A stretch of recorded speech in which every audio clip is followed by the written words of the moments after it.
Let's hit it. Let's hit it hard. What's up, everybody? Welcome to another Friday night live stream. Oh, I forgot my little thing that whatever, who cares?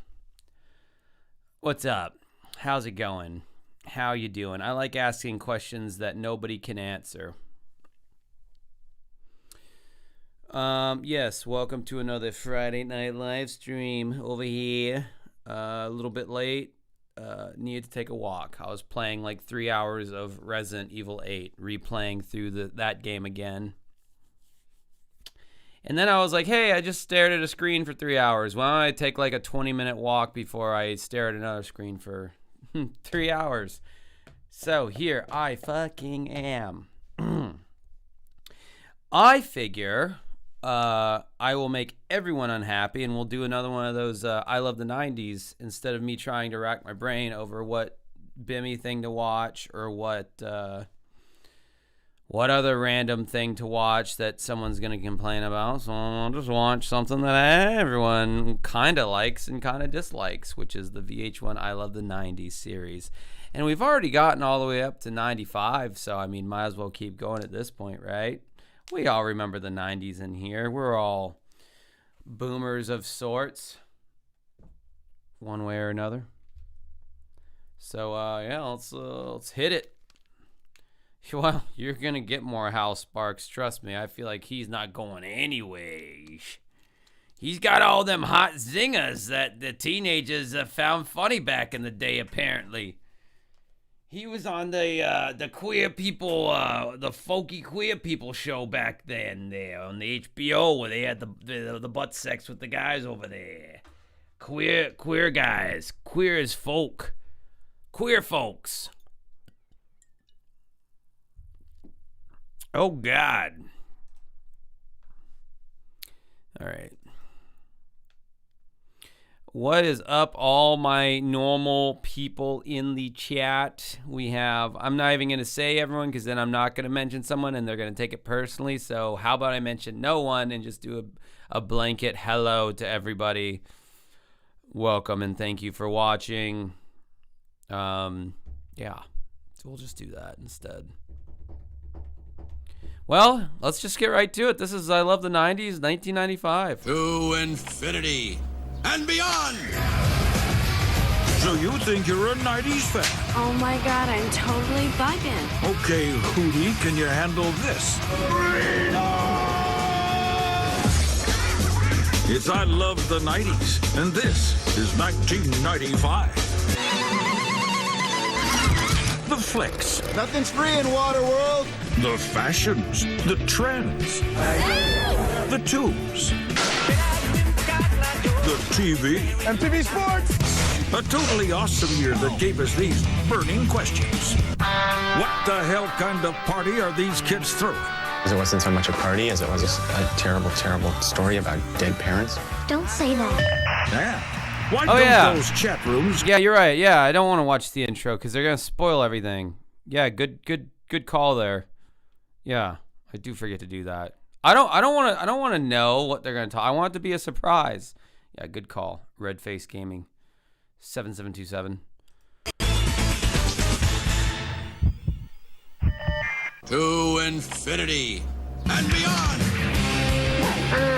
Toy Story's a really cute movie. I love that movie. Toy Story, that was just a fun movie. One of the first. Dude, I get like copyright struck by like almost every single song they play on this fucking show, even though they only play like 6 or 7 seconds of it. Like after I do these I Love the 90s streams, there's like 10 or 12 copyright notices or whatever, and like some of them like block the video. It's almost like doing my music video Wednesday stream. It's annoying. Memorable CGI movies that took it to the next level. Hey, Ham! Look! I'm Picasso! You were just sitting the whole time going, wow, it's blowing your mind. Okay, everybody. Coast is clear. A boy's toys come to life, and Oh, Ice Hockey Jedi, $10 super chat. Time for another cringy trip to the 7th layer of happy memory destroying hell. Yeah, they don't present the. I mean, they present the shit that was popular in the 90s, but I remember it being more special than how they presented it in this show. It's supposed to be very jokey. I don't particularly find the jokes all that funny, but you know, there's something to be had in there. Immediately, there's a rivalry between Woody the Cowboy, Tom Hanks's character, Draw. Go! and the new toy, which is Tim Allen's Buzz Lightyear. I am Buzz Lightyear. I come in peace. This is a film that, for the first time, captures the extraordinary tension that exists between cowboys and astronauts. These are plastic. He can't fly. I think Woody has a good heart, but I think he's a little self-absorbed. Yes, I can. You can. Can. How many astronauts have to die at the hands of cowboys before we finally address this problem? You don't think I meant to knock Buzz out the window, do you, Potato Head? That's Mr. Potato Head to you, you backstabbing murderer. I believe I can fly. Buzz Lightyear thought he was like a normal spaceman. You didn't know that he was mass-produced. Buzz Lightyear! Available at all Al's Toy Bound outlets in the Tri-County area. Then there's this very creepy, almost too dark for a kid's movie Neighbor. You mean that happy child? Oh, Sid was cool. That ain't no happy child. He tortures toys just for fun. Who's the kid next door? Sid the sadist? The kid next door took him home, and he was gonna blow him up. Play nice. But Woody saved the day. They started as enemies and jealous of each other, but eventually they became friends. Good message for the children. Thanks. I love 95. That's crazy. I think that movie came out in 1995. Like, what the fuck? I mean, yeah, I guess it makes sense, but it just seems like a movie that came out later than like the mid 90s. Like, I saw Toy Story in theaters, but I mean, yeah, I guess I was 7 years old. I don't know. I remember being older than that, seeing that movie, and it wasn't Toy Story 2. It was the first one. Anyway. The best. Party 5, I was addicted. 5 kids who have been orphaned by the death of their parents. As the executor of the estate, Mr. Graham worked it so that I'm the legal guardian. There was a good cry moment every episode. Because it wasn't so much a party as it was a terrible, terrible story about dead parents. Lacey Chabert's character was consistently annoying. Don't say that. Long live the Nev Campbell. You want to kiss me? Yeah, Julia, let beauty be thy name. I really miss you, babe.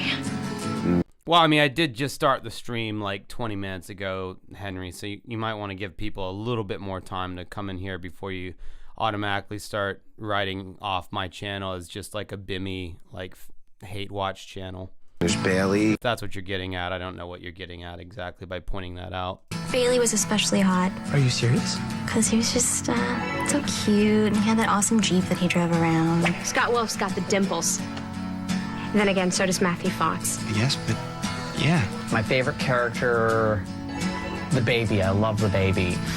Didn't get enough play. He tackled lots of different issues on it. Son of a bitch! Scott Wolf's character became an alcoholic.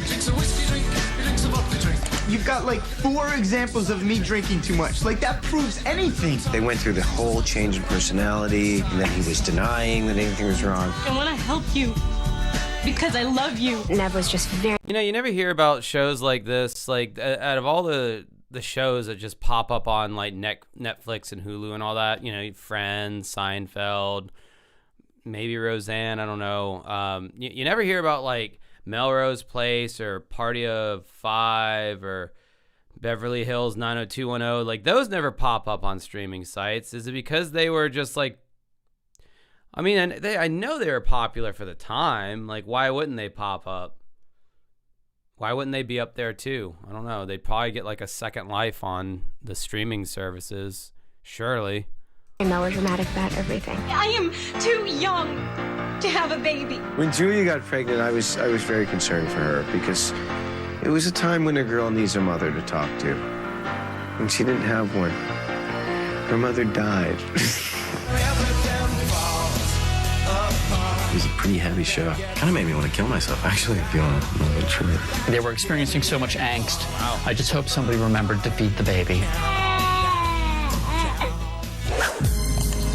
big. Gangsta's Paradise with Coolio, now that was incredible. Gangsta's Paradise off that Dangerous Mind soundtrack. That record was huge.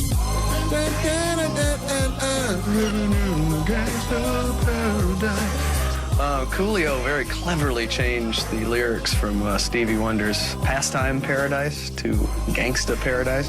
I remember Michelle Pfeiffer in the video. She sits right in front of Coolio. She turns the chair around. She goes, "You want to tell me what this is all about?" "Tell me what's going on." Or something like that. It's like, oh my God. What are you doing? My man LV singing a hook. Big fat guy. He looked like the wind. You know, he had that profile with the big cheeks and the... We're barely living most our lives. Look, next time you see that, think of the, you know, the old drawings of the wind going... I guess they front. That's why I know my life is out of luck, fool. What's up with the hair, though, dude? Coolio had the insane, you know what I mean? It was like, you remember that look. It's like your antennae. You know what I mean? I thought it was like, isn't it like taboo to like make fun of like black people's hair? I mean, I guess it's only black people making fun of it in this show, so that's probably okay. But it's like that episode of Seinfeld where Elaine's dating the guy and they don't know if he's like white or black, and they're like, Jerry, George, and Elaine are talking about it at Monk's at the diner, and George is like, I don't think we're supposed to be talking about this right now. And they keep talking about it, and George is like, I really don't think we're supposed to be talking about this. I don't think we're allowed to be talking about this right now. I'm having one of those moments. If you thought his hair looked stupid, wait till The Weeknd came out like 15, 20 years later. Man, that was some stupid hair. Looked like a fucking chicken nugget, that hair. It's dark, you know. Coolio, where you at? That's how me and Coolio connect. What's up, dog? You good? Anybody in a time of straight up gangster rap who can bring the fun and not be afraid to bring the fun can hang out at my lunch table.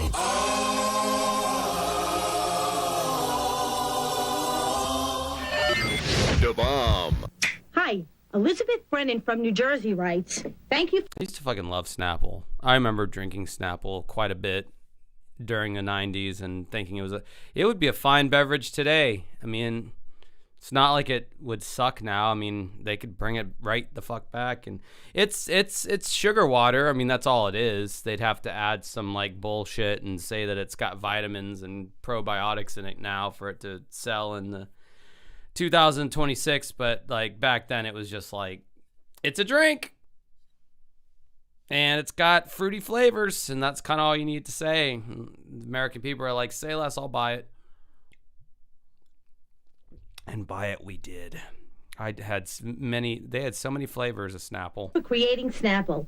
Is there a Mr. Snapple somewhere? Wendy, oh my God, it's the Snapple lady. This beverage came on like crazy. Snapple during this time was like off the chain. Out of nowhere, poof, from the gods, there's Snapple. Wendy the Snapple lady made me really love... God, I hate Jason Mraz with a fiery passion. God, I hate that guy so much. I hate his music. And I don't know if I'd like him all that much as a person, given how bad his music is. Oh my God, horrible. But I know he was huge at this time during the filming of this show, which I want to say this was like 2005, 2006 when this shit was filmed. So fruit juice again. She wasn't no actress or nothing. She was just a real lady who worked for Snapple. We got a brand new ad agency, and they came up with the concept of me doing the letters. I love your all-natural beverages. Do you allow people to tour your plant? Okay. Making the best stuff on earth. I liked it because it was made from the best stuff on earth, but they wouldn't say what it was. What do you mean, stuff? What does that mean, stuff? Sorry. This is going to sound really stupid, but the kids that I thought were cool drinking Snapple, they would always shake it like this. Like that added the cool factor to me. Like, it's like, I'm just drinking a Snap. Nobody did that. Only her and her stupid city that she lived in did that. No one did that anywhere else. Dear Snapple lady, good luck in whatever you're doing now. Love, Brian. I love 95. Coming up, the big lie behind Babe and the pet pig industry. You get to the store and you're like, how about that pig? And then you pick them out and they're like, this one's not talking. Plus, Hugh Grant proves he's no sissy. I think it was quite nice because it dispelled the rumor of Hugh Grant's kind of loveliness. You know, that kind of, excuse me, I was wondering if you possibly my for $40. Next on I Love the 90s, 1995. But first, log on to Vh1.com. Get artist info, play fun games, browse photo galleries, purchase CDs and DVDs. And while you're there, cyber geek, tell us how you really feel on our message boards.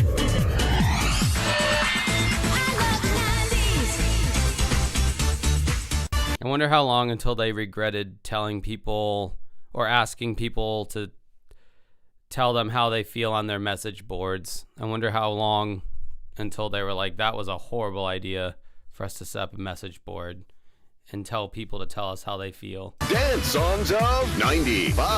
Now, it's 1995, okay? Have I here with your ultra bumping, grinding, slamming, jamming, better grooving power dance hits of, okay, 1995. Break it down.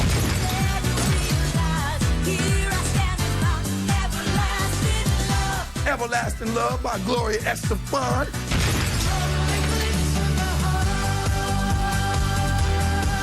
Totally eclipsed. Oh, you can see the heyday of what would my friend call it? He called it he called it acid jazz. He called that like poppy Euro dance shit that was like that permeated the early 90s airwaves. He said his mom referred to it as acid jazz. I don't know about that, but yeah, you can see we're well out of that at this point. Like, I think 95 was probably like not a great year for techno music. Of the heart, of my heart, by Nikki French. And finally, this is how we do it. This is how we do it. This is how we do it. That's like gangsta R&B. I don't consider that. I mean, that kind of breaks the theme that they've established on all these I Love the 90s. It's usually some kind of like techno Euro dance hit. But this is how we do it. By Montel Jordan. You can't touch this. The dance hits of 95 straight butter, baby, okay?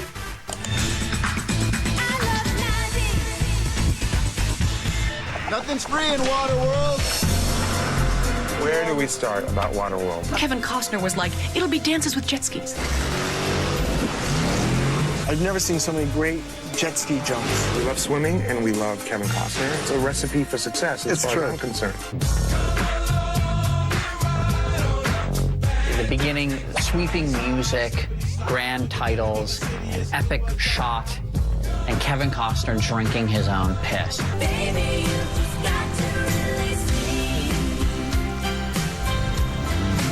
Say he's thirsty. You just a wee in a cup. You put it through the machine. You crank it out. Kool-Aid. Whatever flavor you want. The basic plot was the world. I'm already getting tired of Michael Ian Black's comedy. His fucking, I don't know, what do you call that? Just that uppity, ironic kind of, I don't know, borderline hipster humor. Just heavily peppered with irony. I'm already tired of it. And there's so much more to go, I'm sure. The world is now full of mostly water. Kevin Costner's all fishy. He's got gills. Gills. This little girl had a map to dry land on her back. What are the marks on her back? People say it's the way to dry land. We're living on the edge. Dennis Hopper with the one eye. It does look like Dennis Hopper is the villain. He's got his big mean warship, and he's trying to get the girl so he can go see dry land. Don't just stand there, kill something! And the kid was waving, and he slapped the kid on the head and said, "What are you thinking?" What are you thinking about? I remember I laughed about 5 minutes. What are you thinking about? Night swimming. And then at the end, what do they find?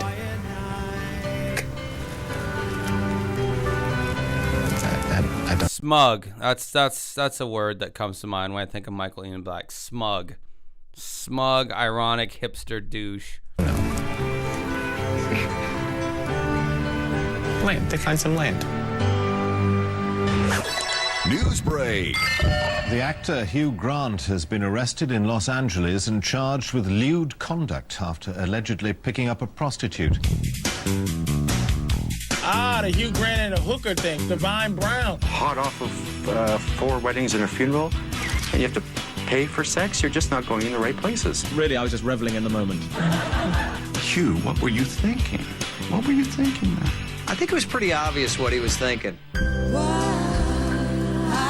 Why are people so shocked when guys want to have sex? I think it was quite nice because it dispelled the rumor of Hugh Grant's kind of loveliness. You know, that kind of, oh, excuse me, I was terribly sorry. Oh, I'm sorry. I was wondering if you possibly my for $40. Why would Hugh Grant go with Divine Brown when he's got Elizabeth Hurley? Come on. You got Elizabeth Hurley at home. Divine Elizabeth. Divine Elizabeth. She didn't look like the kind of person who you go, huh, I'm gonna jeopardize my career for her. Remember when everyone saw the mugshot of Divine Brown and we all thought, he's been at it with a man. How fabulous. He said, I'm gonna go on Leno tonight. And he was honest. He said, I screwed up. Please forgive me. He's the only guy who can appear charming when he's talking about being with a prostitute. He has that gift.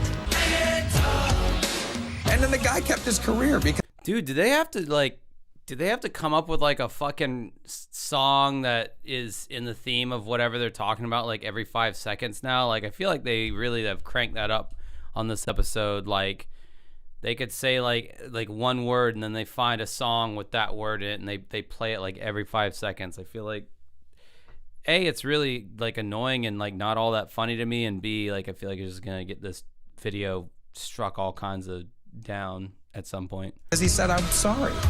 Fantastic. The fact that it didn't hurt his career is proof that Americans don't care as long as you've got an accent. I'm, really pleased, and I feel very, very smug. Loser. Chief, you are gonna love this. These are the red and yellow M&Ms. They were way cooler than the Mighty Morphin Power Rangers, cooler than the Smurfs. They're both so wonderful and so distinct. It's hard for me to pick one over the other. See? They love you. Both of them. The M&Ms totally have personalities. I just felt sorry for them every time someone would take a bite of one of them. Oh my God, why do they have to take it there? What are you doing? What? You're eating M&Ms. Yeah, so are you. I'm not an M&M. There's a certain Hey, it was David Putty. kind of guilt associated with that, I think, as the consumer. You felt like, well, am I eating a little dude? There's this little guy here, I'm like ending his life. You don't eat your own kind, it's unnatural. Patrick Warburton's weird, squinty-eyed stare. Don't eat your own kind, it's unnatural. Here, give me that. Ooh, crispy. I smell sex and candy. There is something definitely about the green. Oh, Tucker Carlson's getting horny somewhere. Talking about the green M&M right now. M&M, which happens to be a girl. Hey guys, I didn't know it worked out. Sure. Yeah, I remember growing up, the green ones were supposed to make you really horny. Do the green ones make me horny? So horny. I didn't know that. For real? For real? Yeah, baby. Can I get some green M&Ms then? I wouldn't have been able to tell the difference because I was always on it. Hey, she laughed. I love 95. You better work.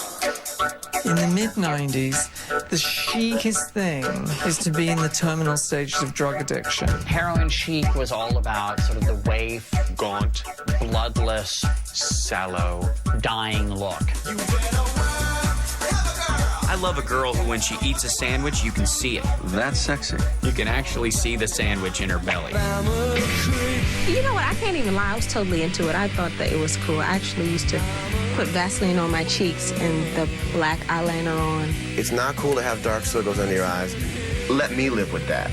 Let me live with being pasty and having dark circles under my eyes. Or like this. Harvard saute. It was kind of a creepy phase. I don't eat at all. I take heroin and smoke and just put my little A cups in your face. The funny thing is, when I inject myself with heroin, my clothes look cooler.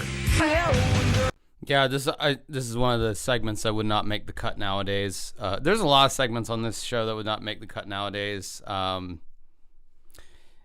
I mean, I know heroin chic was a term that was coined and is in the lexicon, especially when you're talking about the 90s. But them, I don't know, expounding and kind of shedding light in a comedic way on potentially like anorexia and bulimia.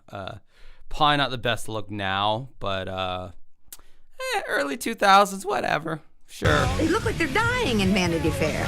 And then you're like, oh, that's the way we're supposed to look. Cut to me with an eating disorder for 3 years. 8. Let's be honest, 8 years. The bomb. Very big fan of TLC. TLC is my girls. They're from Atlanta. Crazy Sexy Cool. I wore that album out. I was obsessed with that album. My favorite song was Creep. So I creep. Your favorite song was the biggest hit off the CD, Macy Gray? Wow, you're such a huge fan of TLC, clearly.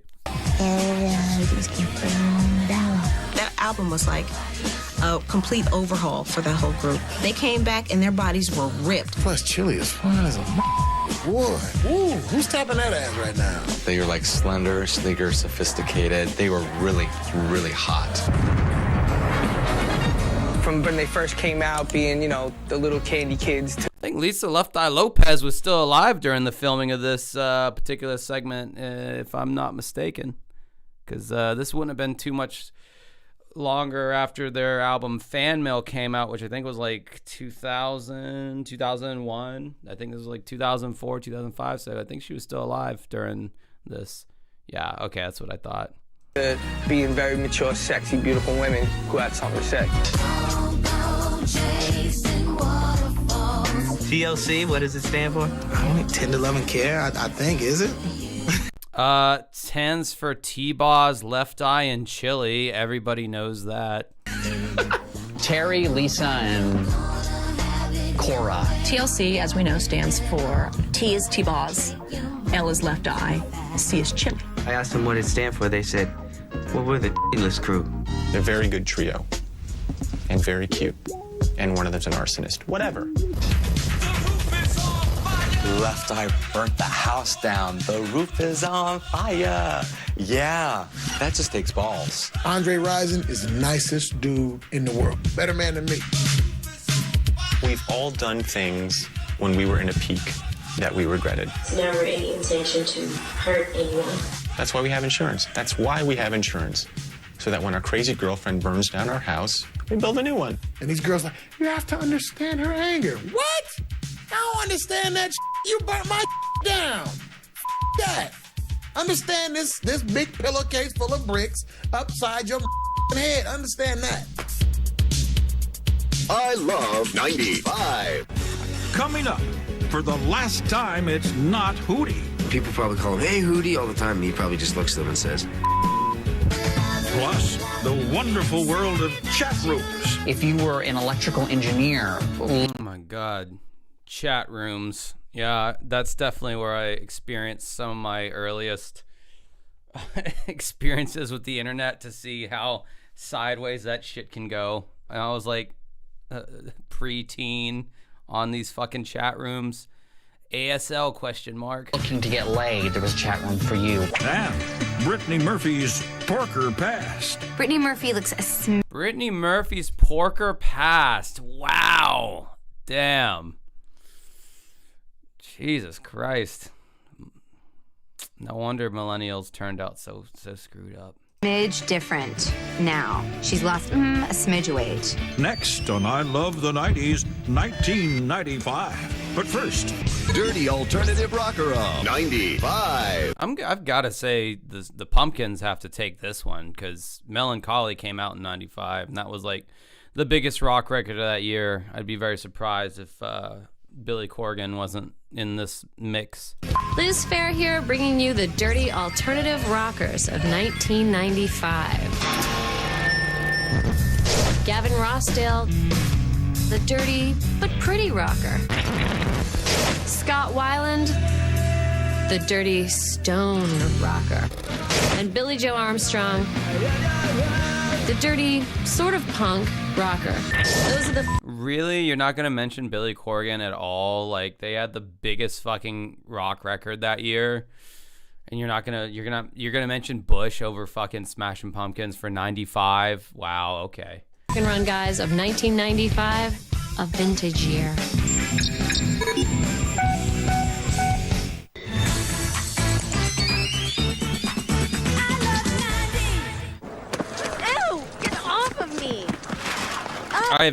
I've proudly never seen the movie Clueless. Never seen it.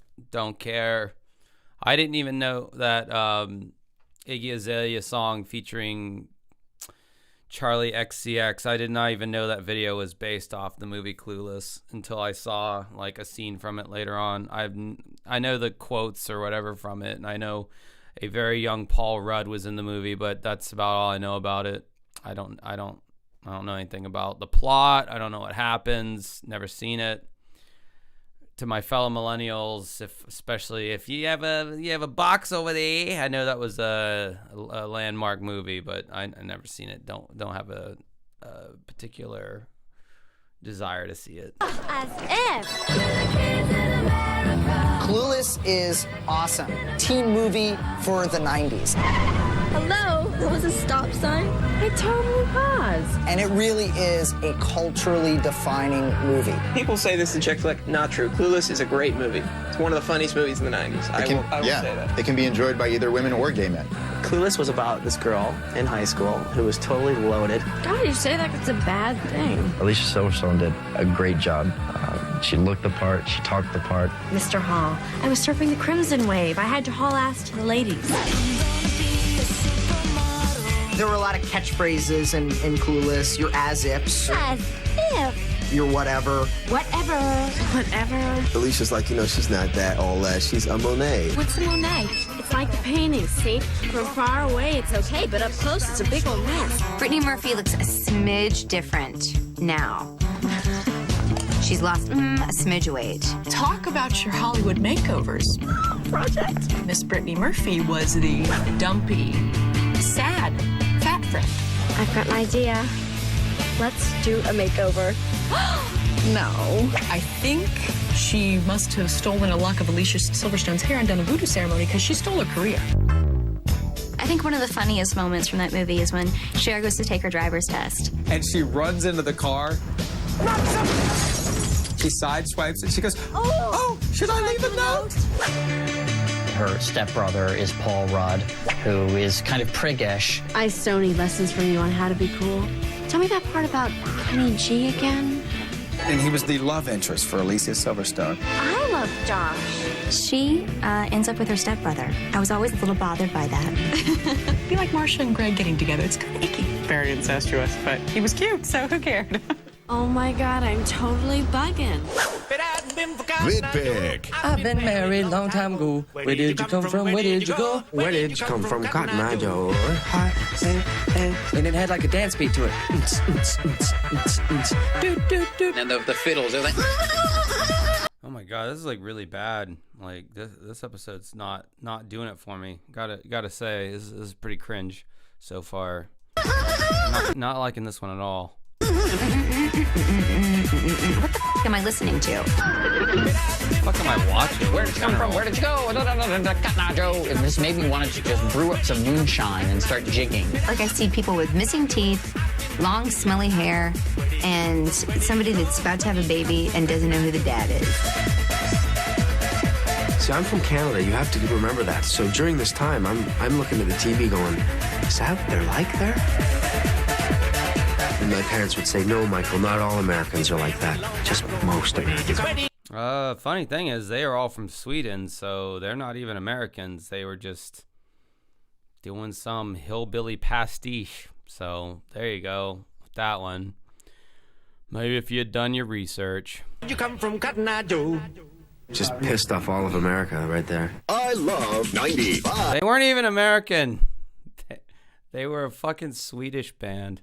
Or techno group, whatever you want to call them. Xena and Hercules. Xena and Hercules, huge hits. Hercules and Xena were a terrific counterintuitive couple. She was really sort of the strong, menacing one, and he was surprisingly docile. They were sort of the Liza and David of syndicated superheroes. That was the year of Kevin Sorbo. I'm Hercules. Lucy Lawless. What a great name, Lucy Lawless. Tell him Xena says hello. Xena was about this warrior. She could just break you like a wishbone with her legs. A lot of intense acting on that. I like how Lucy Lawless was like a plot point in an episode of Curb Your Enthusiasm. Yeah, that was pretty funny. If any of you watched that show, Larry David, Curb Your Enthusiasm, she was a chick that he potentially almost dated, but a dog bit his penis or something and he couldn't have sex. Anyway, I'm not going to spoil it for you. Whoa! Just relax, Xena. Go take a hot tub. Her character was so masculine, and she was so beautiful that she kind of had like this lipstick lesbian following. Despite my appearances, I wouldn't know that Xena had a gay following. There's an X in her name. Jen Stowe, 1999, thank you so very much. I appreciate it. Thank you, Jen. Love it. That marks the spot. Need it. It's hard to be alone. Literally, need it. You're not alone. I especially loved that crazy kicking sound that she made. Poor girl having to yell like that, and someone said, "That's great, let's put that in every show." Hercules. Hello. Oh, what a pretty face that man had. Mr. Sorbo is like the modern day Hercules, and the Hercules that's not all jacked up on steroids. He was too small. No. Like you, Terry Bollea, Hulk Hogan, jacked up on steroids. Xena had more muscles than him. No! Between Xena and Hercules, boy, who could take who? That'd be an interesting. Kevin Sorbo is like a strictly like Christian right wing actor now. He only does those like straight to Christian streaming service movies now, like with Kirk Cameron or whatever. That's all I know about him. Fight to see. Everybody knows the woman's tougher, man. Come on. You picked the wrong woman to get rough with. They should have had a battle. Pay-per-view. Xena against Hercules. Not easy to kill. Buzzkill. In 1995, tattoos and piercings were all the craze. I got all my tattoos in 1995, actually. I went nuts. It was one of those things where it was like Saturday night, nothing to do. Should we get tattoos? But you can't overdo it. You can begin to look like a coloring book. If you were a girl, of course, you did the requisite lower back tattoo, or you did the lower ankle. If you get a tattoo on your breast, like a rose, what happens when you get older? I mean, it's gonna sag. So Such a stupid fucking old boomer argument. What about when you get older? It's gonna look like shit. And then equally as tired of a response is, well, you're gonna be old and you're gonna look like shit anyway. Everything's gonna sag one way or the other. What difference does it make? Yeah, this show didn't age very well. I'll just go out and say it. It did not age well at all, this show. Oh, will the rose wilt? I always wanted to get a barcode tattooed on my ass just to see how much it was worth. And then with the piercings, too. I mean, Madonna got her nose pierced. And I just think that would be uncomfortable. Oh my God, are all these people the ones in my all the fucking weird like conservatives in my comments section who are like, take out your piercings and get rid of your fucking blue hair, and the amount of times I've had to hear about that shit. I think it's all people from this or people who really liked this show and watch it to this day and just sit there and agree with everything these Gen X/boomers are saying. Everyone had their tongue pierced. Like, the checkout lady at Walmart had, like, both nipples and God knows what else pierced. But people started piercing places that nobody had thought to pierce before. Labial folds. Who would have thought? Somebody did. Oh God, I hate. I'm getting particularly tired of that guy. I'm glad Hal Sparks hasn't been in this one that much, but Michael Ian Black, I'm not particularly getting tired of him and his comedy and his little quips. The clitoris for the female, that's gotta hurt, right? As a girl, I don't even understand wanting to pierce down there. And that just confuses me. I mean, it's pleasure, right? Not pain. I wouldn't put anything through my penis either. How do you get your testicles pierced? Like, do you have jeans that you just wear your testicles out? Like, who's gonna see that? The Prince Alberts, the PAs as they're called, right through the no way in hell. Ugh, creeps me out.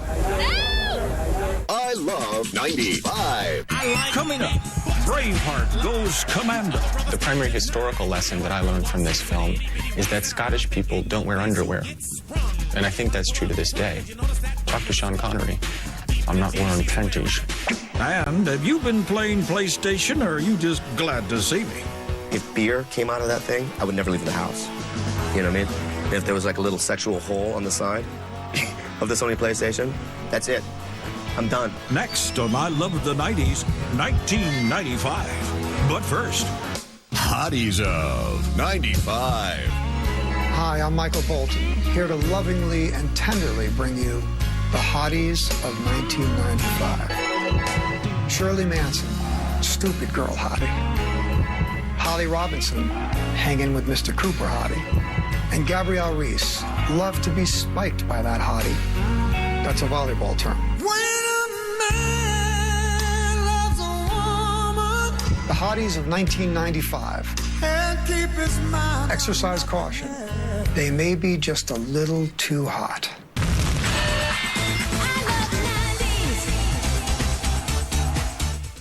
Jay and Silent Bob rename your favorite I hate this segment. I'm skipping right by it. It's not funny. It's so bad. Are they talking about that? Oh, Babe. Yeah, I remember watching that movie back when I was a kid. Remember the little mice? They do the little break thing.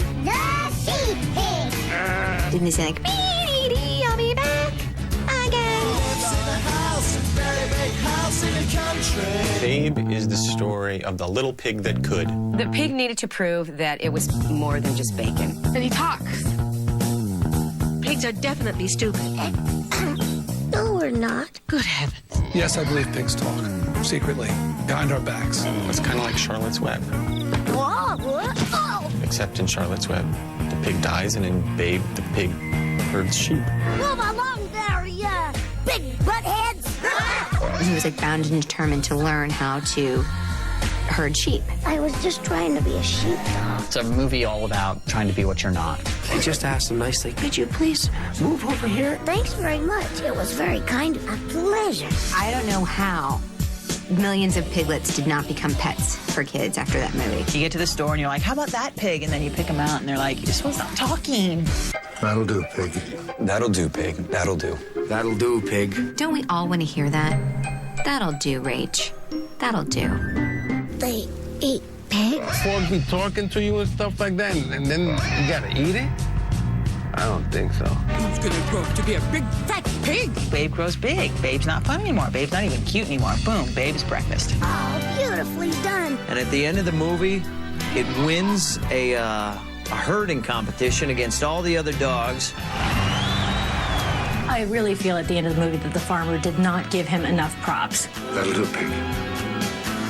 It's not just that'll do, pig. That's awesome. If it hadn't won, a little apple in the mouth,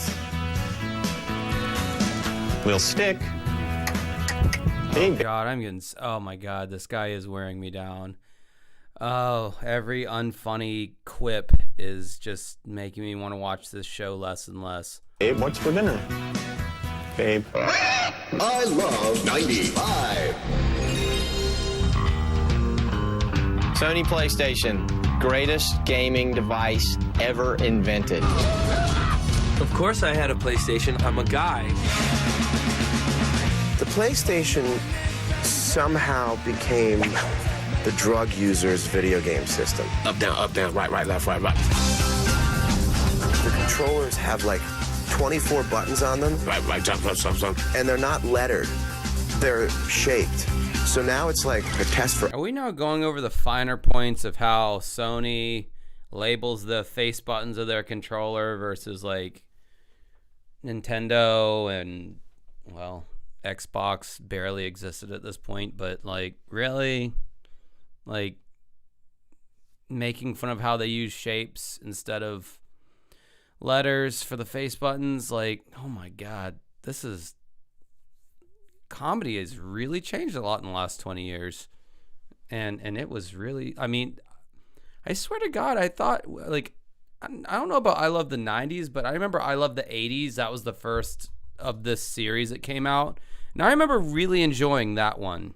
I guarantee you if I watch it now, I will not like it as much, nearly as much as I did then.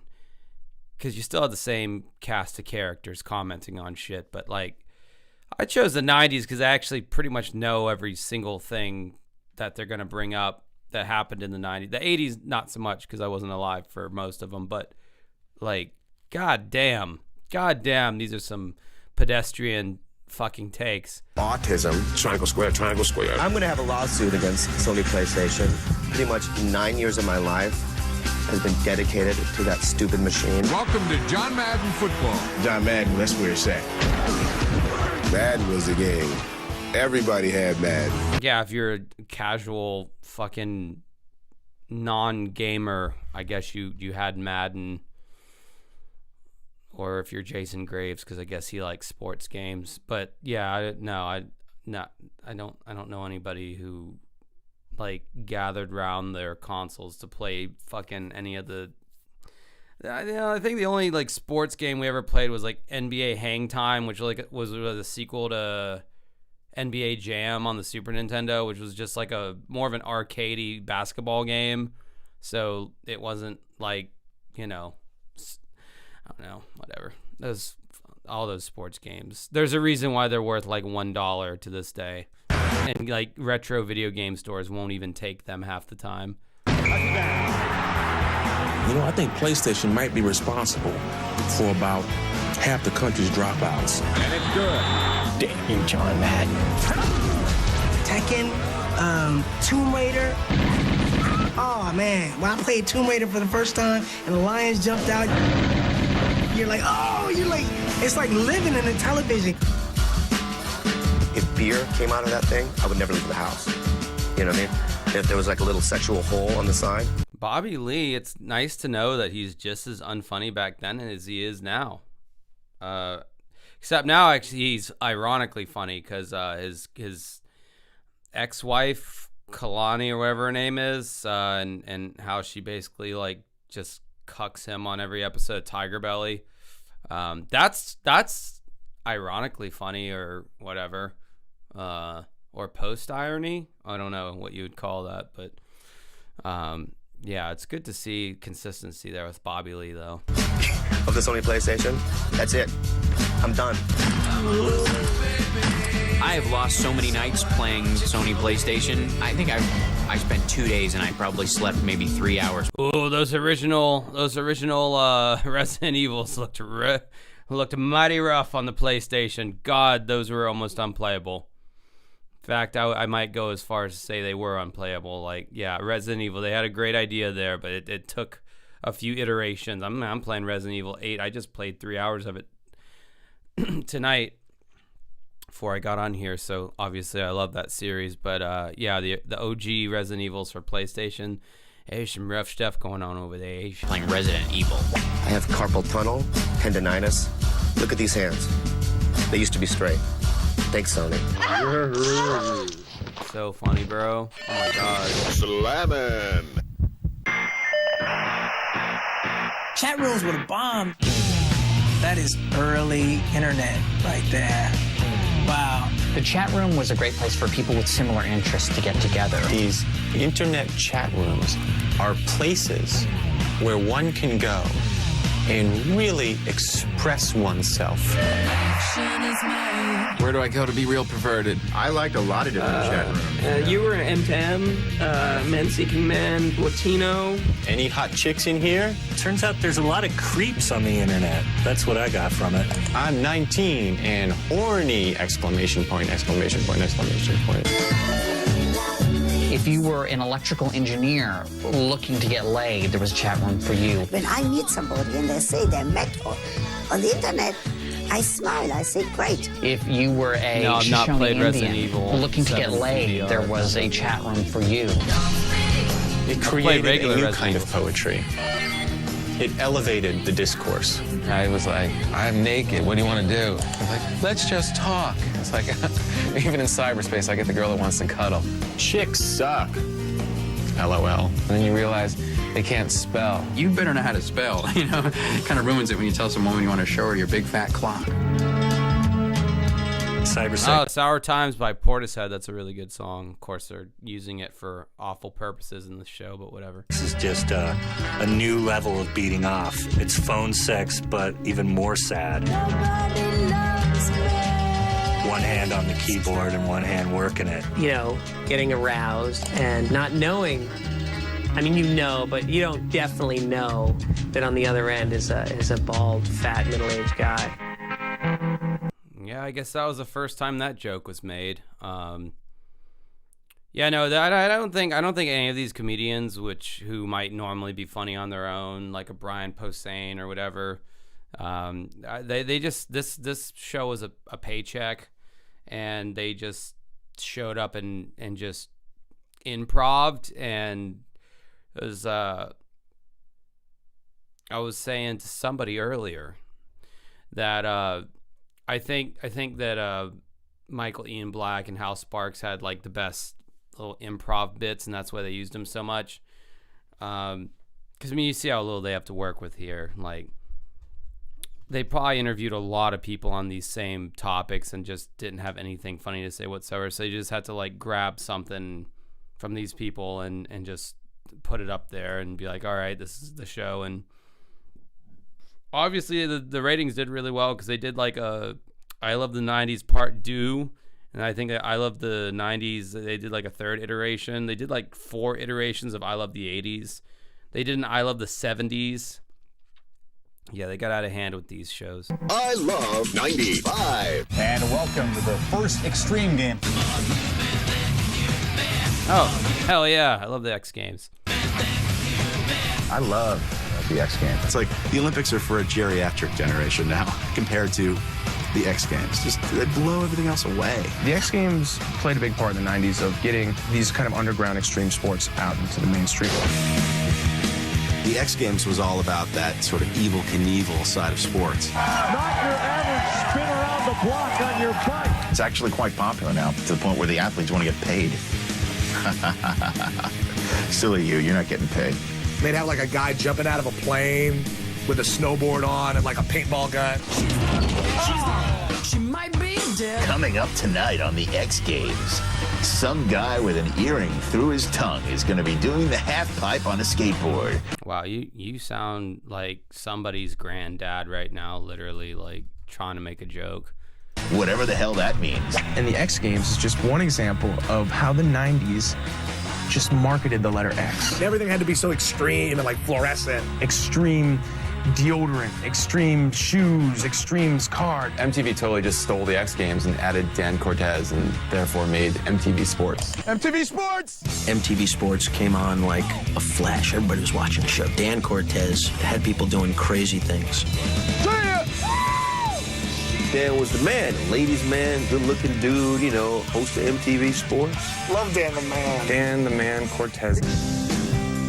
There he is with his headband on, all cool and, you know, real gung-ho. I was a little hot about that Dan Cortez guy with the bandana. Even though the bandana's out of style, it's cool when I wear it. Every time I would turn on that show, I wanted to see Dan do something. He wouldn't do anything. Hey, this thing isn't going to fall, is it? All he did was wrap stuff around. Hey, that was great. Check this out. Show's over. I can't do it. Thanks, Dan, you bastard. Buzzkill. 95 was a big year for me. Not only was this Hootie and the Blowfish's biggest year, it was their only year. Everybody on Earth listened to Hootie and the Blowfish. That is true. As a factual statement, I remember hearing Hootie and the Blowfish all the time on the radio around this time as a kid. Everybody owned that Cracked Rear View album, or if they like fucked up and they didn't like know what CD to get, they got one of them. But yeah, Cracked Rear View was the one, that was the hit record. And yeah, this band definitely had their fucking moment in the sun, because like, I don't know, like all my aunts and all that, they had it, and then it was like on the radio. Like, yeah, I very much remember the Hootie and the Blowfish moment. You gotta love Hootie, right?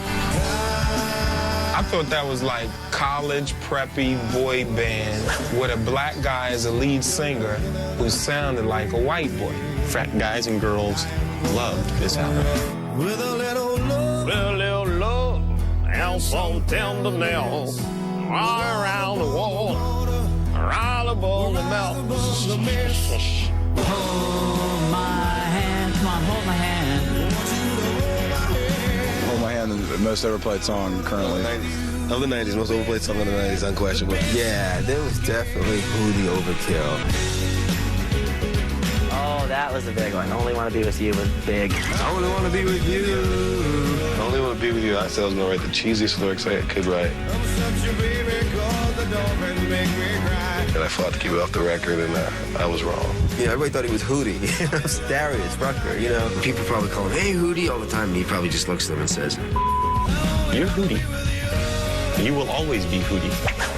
Be careful what we wish for, Hootie and the Blowfish.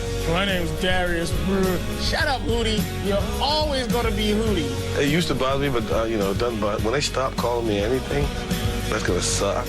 I don't know, he had a pretty successful like solo career in country music after Hootie and the Blowfish, so I don't think they call him Hootie anymore, but no one could have known that at this point in the early 2000s. So it doesn't bother me anymore.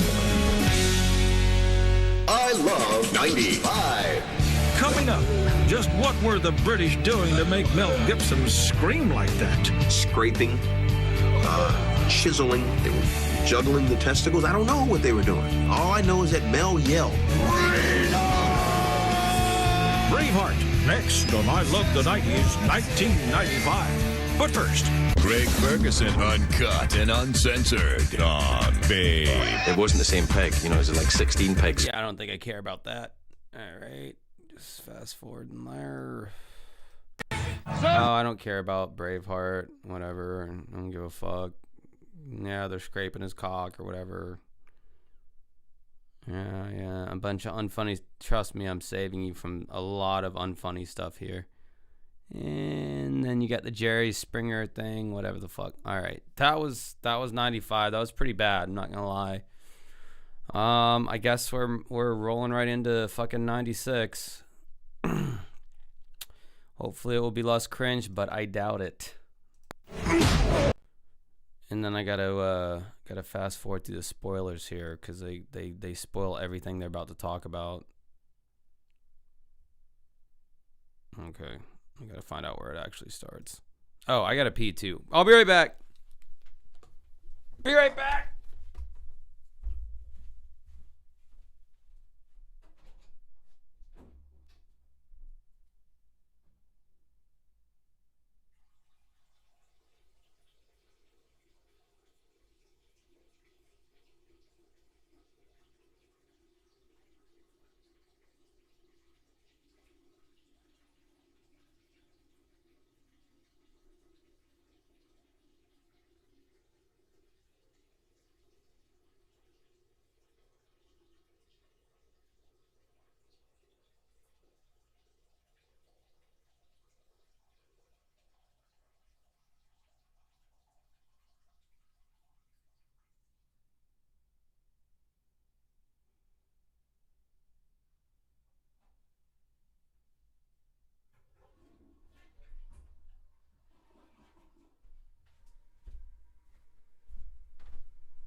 Speed Pierce. Dude, this fucking show makes some of the later like stage AVGN episodes look fucking hilarious by comparison. Like, good lord. I feel like it's gotten worse as time's gone on with this show. Jesus. Hi, I am Charo, and for the next 35 minutes, I'm going to show you how the Macarena has the whole world dancing. Oh, was 96 the year of the Macarena? God damn. Oh, this is a wonderful dance conceived by two middle-aged men of indeterminate origin, and everybody was doing La Macarena. Every bar mitzvah, every birthday party, every wedding, every funeral, you know, you're getting evicted, you know, everybody doing the Macarena. They did it at the Democratic National Convention. The Macarena was basically the result of this intrinsic need for white people to operate in the exact same physical behavior. We white people do. You know, Hal Sparks may have said that joke flippantly, but it's very true when it comes to white people and dancing.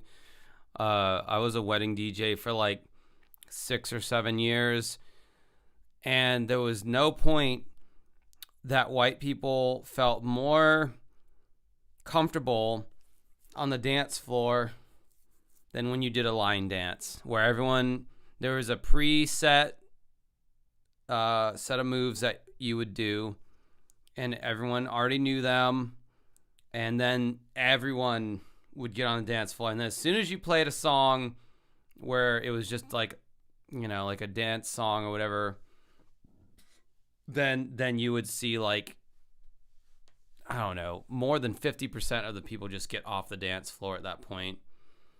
You already had some people on the dance floor, so they're like, fuck it, I'm already here, so I'm just going to stay here. But like most other people are like, okay, until they play the Cupid Shuffle or the Wobble or whatever the fuck, then I'm out, you know, like, yeah. White people do be liking them dances that tell you exactly what to do, and everyone does the same motions or whatever. They like that shit. I've seen it with my own eyeballs. We love to dance in formation, don't we? It was like this crazy dance, man. Electric Slide, yes. YMCA, maybe. That's kind of a reach with YMCA, but yeah, Electric Slide for sure. And you know, and all that type of stuff. The dance is actually quite simple, and it's very fun to do. Hand, hand, hand, hand, hand, hand, elbow, elbow, elbow, elbow. Bitch slap 1, bitch slap 2. Oh my god, that's so funny. Oh my god, he's so funny, you guys. Like, Michael Ian Black is so fucking funny. That's hilarious what he's doing right now. Jesus Christ. Up your eye. Ow. Up your butt. Out. Wiggle, wiggle, wiggle. It's a wonderful dance. The world record, the largest number of retirees doing the Macarena at once. Most people preferred the Macarena the dance. I was partial to the Macarena the song. And I love the sound at the end of where you would do the whole thing.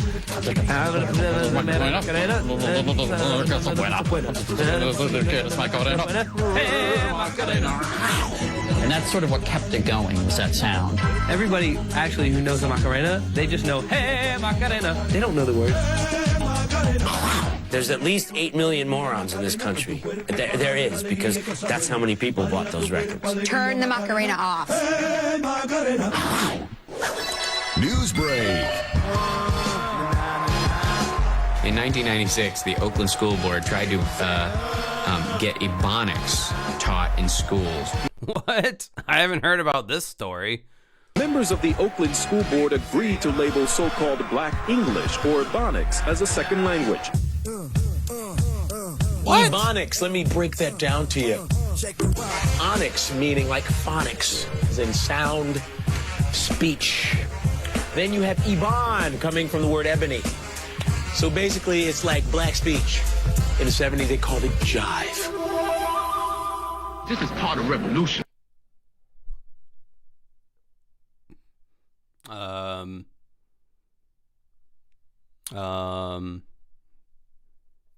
there a reason why that audio cut out?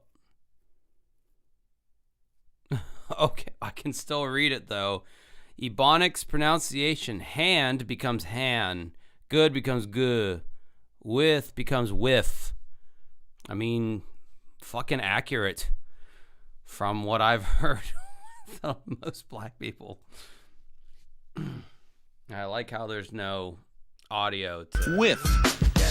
The only example I remember is, what you talking about, Willis? If I wanted to say, do you have any maple syrup human beatbox? I would say, hey, do you have maple syrup beatbox? You see, because I dropped some of the articles. Here come the drums. Foo was a way of saying, you silly young man. What you talking about, Willis? What's up? Why y'all in my was a way of saying, cease and desist. If I say I'm gonna kick your ass, you know what I'm talking about, right? You don't need to worry about Ebonics. Oh my god, this is so fucking bad. I wish they would just like play like the stock footage and like the news articles behind the stock footage and just like play that, and like if they just cut all the comedian commentary out of this and like just did that and just had the announcer be like, and now we're going to this thing, and just play like the stock footage. That's it. Like, don't, please, for the love of God, can you make a version? Can someone make a version? It's never going to happen because no one cares enough, and fair enough. You shouldn't waste your time on it. But if it was just that would be so much more enjoyable than having to hear all these awful comedians, like, talk about this shit. Why so much isn't more there any watchable. controversy over Whitey Bonics? Or let's say Ivonics, Ivoryonics. Yo, dude, man, I think I got the squirts. That doesn't mean, hey, man, I'm going to use my squirt gun and spray you. It means, hey, man, I just ate some Taco Bell and I have diarrhea. Jesus spoke Ebonics. Yes. John chapter 13, verse 19. He said, I be he. That was Ebonics. I love 90's. Twister was supposed to be this gigantic movie. It was going to be this phenomenon. It's coming right at us.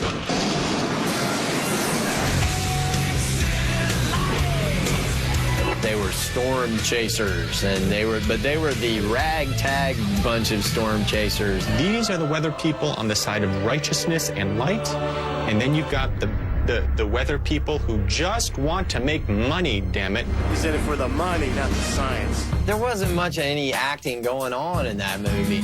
Bill Paxton, dry as always. I mean, that guy's got no delivery. One day. I'll give you one day. Wow. Have you ever noticed that Bill Pullman and Bill Paxton are never in the same photo together? Bill Paxton was the president in Independence Day. No, that was Bill Pullman. Bill Paxton has just the kind of a lesbian look.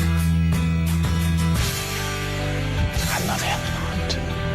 Helen, I love you. Wow. Twister. Come on. It's not as good as it gets, Helen. Hey, the star of the movie was the Twister. Great movie to see in the theater. Bring it home on your screen. Looks like now in the theater, it looks like, whoa, look at this cow. Damn. But at home, man, it was like, move. This is a tornado that's been like hurling 18-wheel tankers everywhere, yet he just straps his J.C. Penney belt around a pipe and they'll be fine. Most powerful force on Earth. And they're somehow able to hold on to this, like, metal pipe. Yeah, that movie sucked. The Bomb. Fran Drescher plays the nanny. The Nanny came out in 96? I thought that was like an 80s show. Like, what the fuck? I did not know that show came out that late in the 90s. Okay, well. As a side note, Fran Drescher would have been really hot. I think she was putting on an accent. But if she didn't talk like that and she just didn't talk in general, she'd be really hot. But then she talks and that kind of just kills it for me. Might as well make me a talking head on this show because my commentary is just as unfunny as theirs is. I'm a girl. I'm a nanny. It is both extraordinarily abrasive and gay. Honey, are you good? gorgeous. She was a nanny who was in love with the dad of the house. Take off that uniform. Mr. Sheffield. Jeeves from the... Fran was the victim of an awful home invasion. Terrible story. All right, now we gotta look that up. I need some kind of horrible thing to break up this awful bad excuse for comedy. Home invasion. Let's see what does that say here. In 1985, actress and comedian Fran Drescher was the victim of a violent home invasion in Los Angeles, during which she was raped at gunpoint. Whoa. 2 men broke into the Los Angeles condo townhouse that Drescher shared with her then husband, Peter Mark Johnson. The intruders tied up and blindfolded Peter Mark Jacobson, the husband, I guess, while raping Drescher and a female friend who was visiting. Oh my God. The primary attacker was a man on parole. Due to her, as she described, photogenic memory, Drescher was able to help police create an artist's sketch, which led to the apprehension of the perpetrator. He was sentenced to 150 years in prison without parole. Shit. Drescher did not immediately deal with the emotional trauma of the attack, focusing instead on working in her career later, stating that she, quote, didn't really get into my feelings or my vulnerabilities. She described the experience as leaving imprints she would take to my grave, and it took at least a year to feel like herself again. Years later, Drescher linked her inability to process the pain of this assault to her later diagnosis of uterine cancer. Okay, well, this totally cleanses the palate for like awful comedy of shitty VH1 TV shows of the 2000s. God damn, that's fucking God. Ugh, that's awful. That's like one of my worst nightmares. If I was like with someone and then someone like. Anyway, I won't even say it. That's awful. Yeah, you're right. That was a really awful story. That cleanses the palate for the horrific comedy, quote unquote comedy that's going on here. Wow. All right. Jesus Christ. That was like, I think right after she did UHF too. Shit. All right. Well, that brought the mood down. Good bit. Save the tracks, and he was like English and everything. Oh, it's crazy. How could we possibly have a nanny who is from Brooklyn and Mr. Sheffield who's not? Oh boy, do you have gorgeous tchotchkes. Beg your pardon? Oh, God, it was hysterical. Hello. There was a trend in the 90s for being very coffee talk, you know, long nails, very Long Island. It was very popular, pretending to be sort of Jewish or Italian. You like? I borrowed it from my cousin, Miss Long Island, 1989. If Fran Drescher were my nanny, I'd give her a lozenge. I'm the nanny.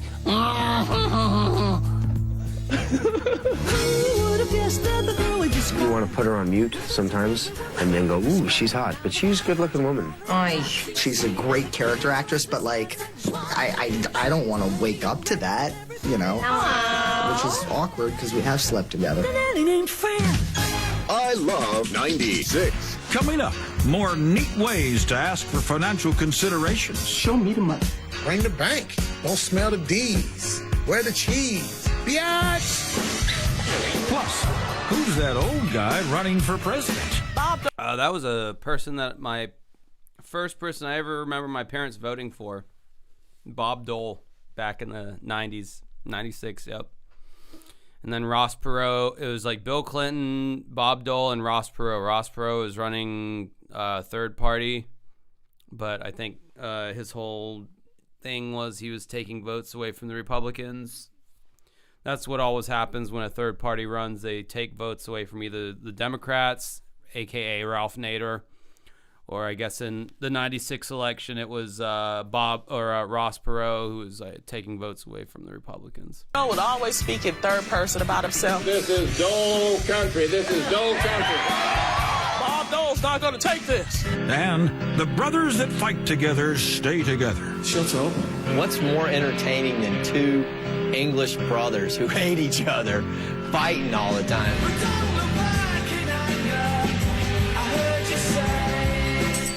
Next on I Love the 90s, 1996. But first, log on to Vh1.com. Get artist info, play fun games, browse photo galleries, purchase CDs and DVDs. And while you're there, Cyber Geek, tell us how you really feel on our message boards.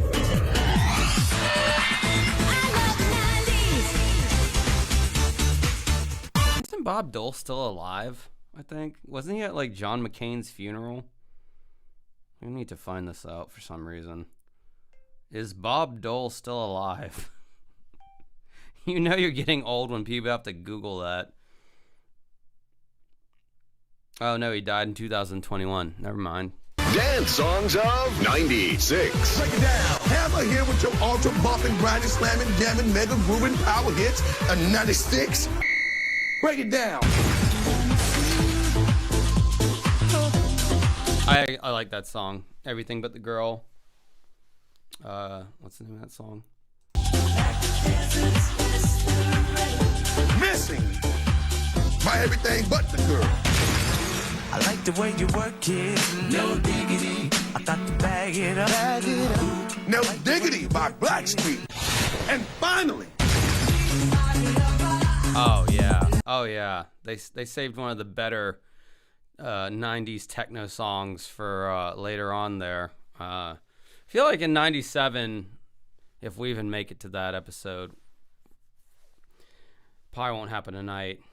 It might, I don't know. I feel like the dance songs, I'd be interested, because like by that point they were transitioning from those European dance songs to, you know, the beginnings of like Fat Boys, like the UK guys, you know, like Chemical Brothers and Fatboy Slim and all that, you know.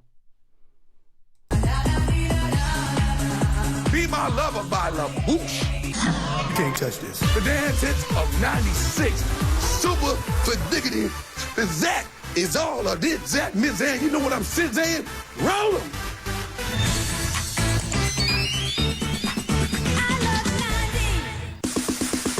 A little more than a week until Christmas, there's a frenzied rush nationwide to buy Tickle Me Elmo, this season's hottest toy. Okay, I already hear some real.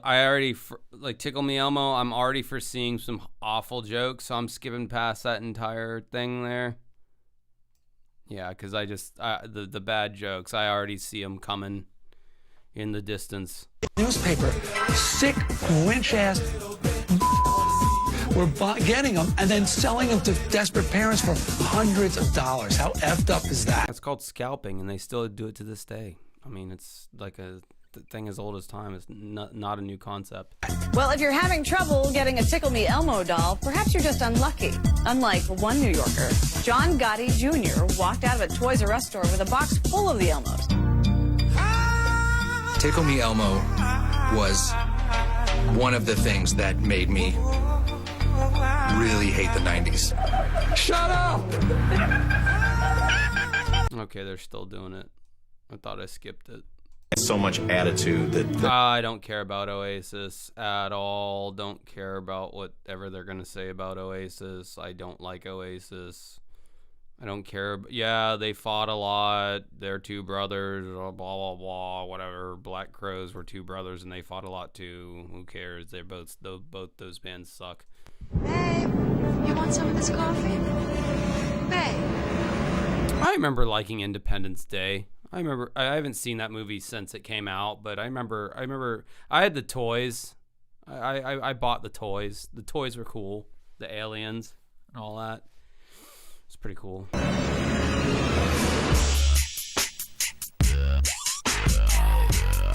Independence Day, the size of it, the scope of it, the scale of it was just huge. Big, huge movie. I'm a big fan of alien movies, and I really like watching Will Smith, too. And I think it was one of the first times he had been in a role like that. I thought it was really cool.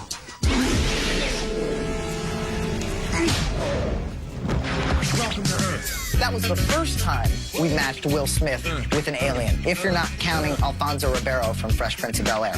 Don't sweat me. You say we try that one again, huh? Yes, without the oops. Will just hopped up in the cockpit and just knew how to fly an alien spaceship. You know?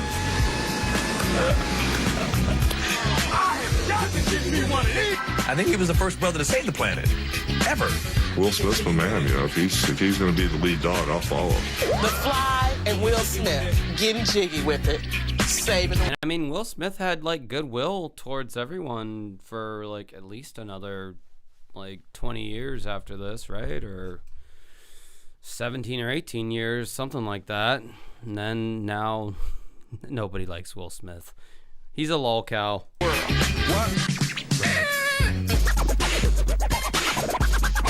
Vivica Fox got body.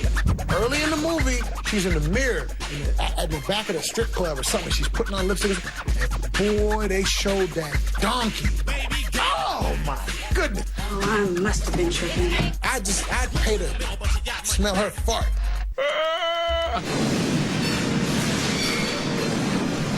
The way that movie went down, it was scary. And then we was losing for a long time. I was like, yo, if this stuff really happened, we in some bad shape. Oh, my goodness, that's an ass.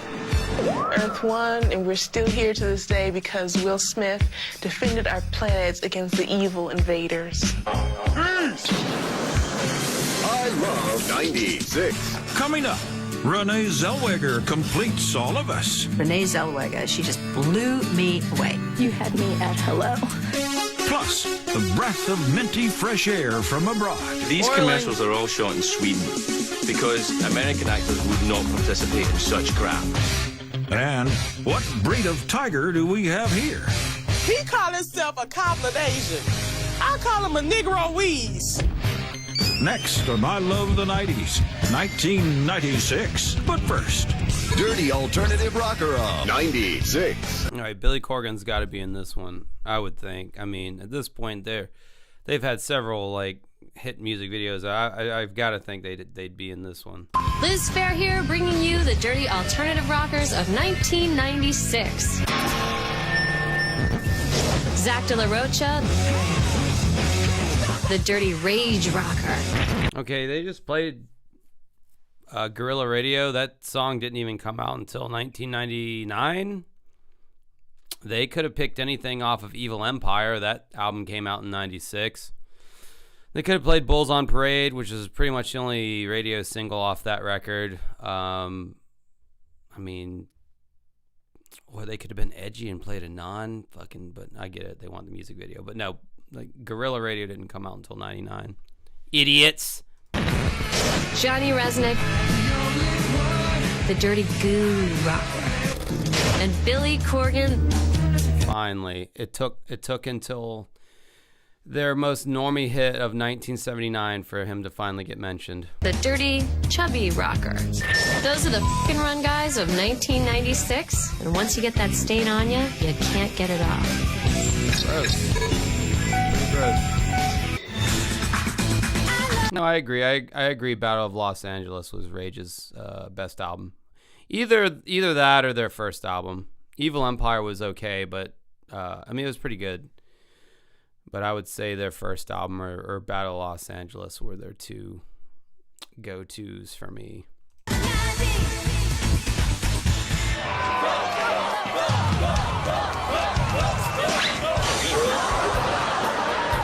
Oh, Bob Dole. He was a character. Bob Dole as a presidential nominee. Boy, he was so boring, wasn't he? Just sort of sad. It's like, vote for me, Bob Dole. I'm the boring, bland, wet towel guy. I haven't seen this many people since the last time I sneaked into a union meeting. Wow.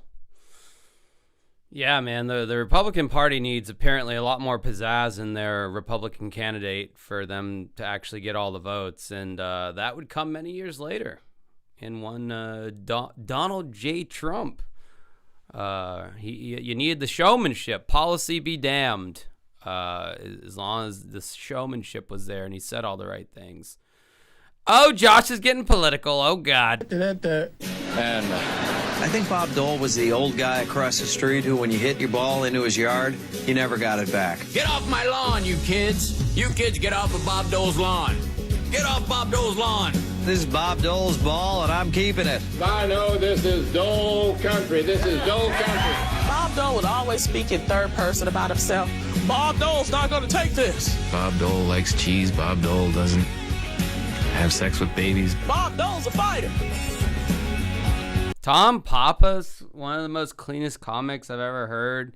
Just said Bob Dole doesn't have sex with babies. Like, you know, this is what I'm talking about with this show. It's just, it was just junk TV for like the mid-2000s. Let's just put something on and just have it play. And oh yeah, I kind of remember those things from not so long ago. At that point, like, goddamn. The fuck choice did I make tonight? Is he? Do he know he's Bob Dole?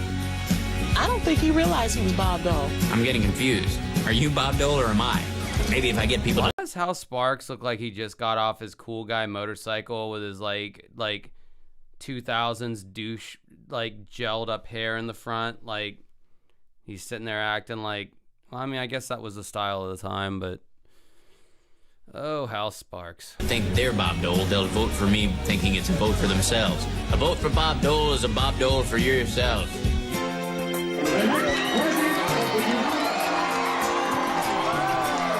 I remember he's always... Yeah, there's only so many episodes of The Surreal Life on YouTube available. I'd love to stream the season with Corey Feldman, but like only one episode exists, and I've already done that one. There's not a whole lot of Surreal Life out there, believe it or not. It's kind of a scarce show to come across. Holding a pencil in his hand. Hold on for one more day. He should have carried other things other than just a pencil in his hand, shouldn't he? A magic wand. Bob Dole's gonna cure this country.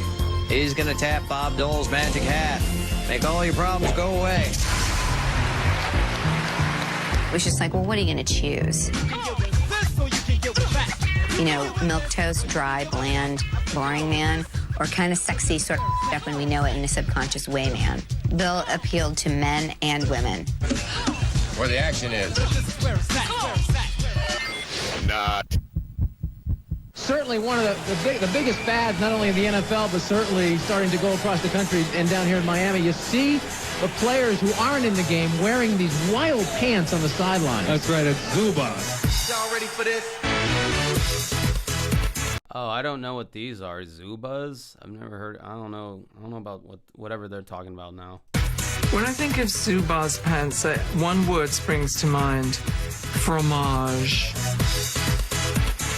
They were very, very cheesy. These are the very attractive. Oh wow, he's so European. He had to say fromage instead of cheese. Man, that guy's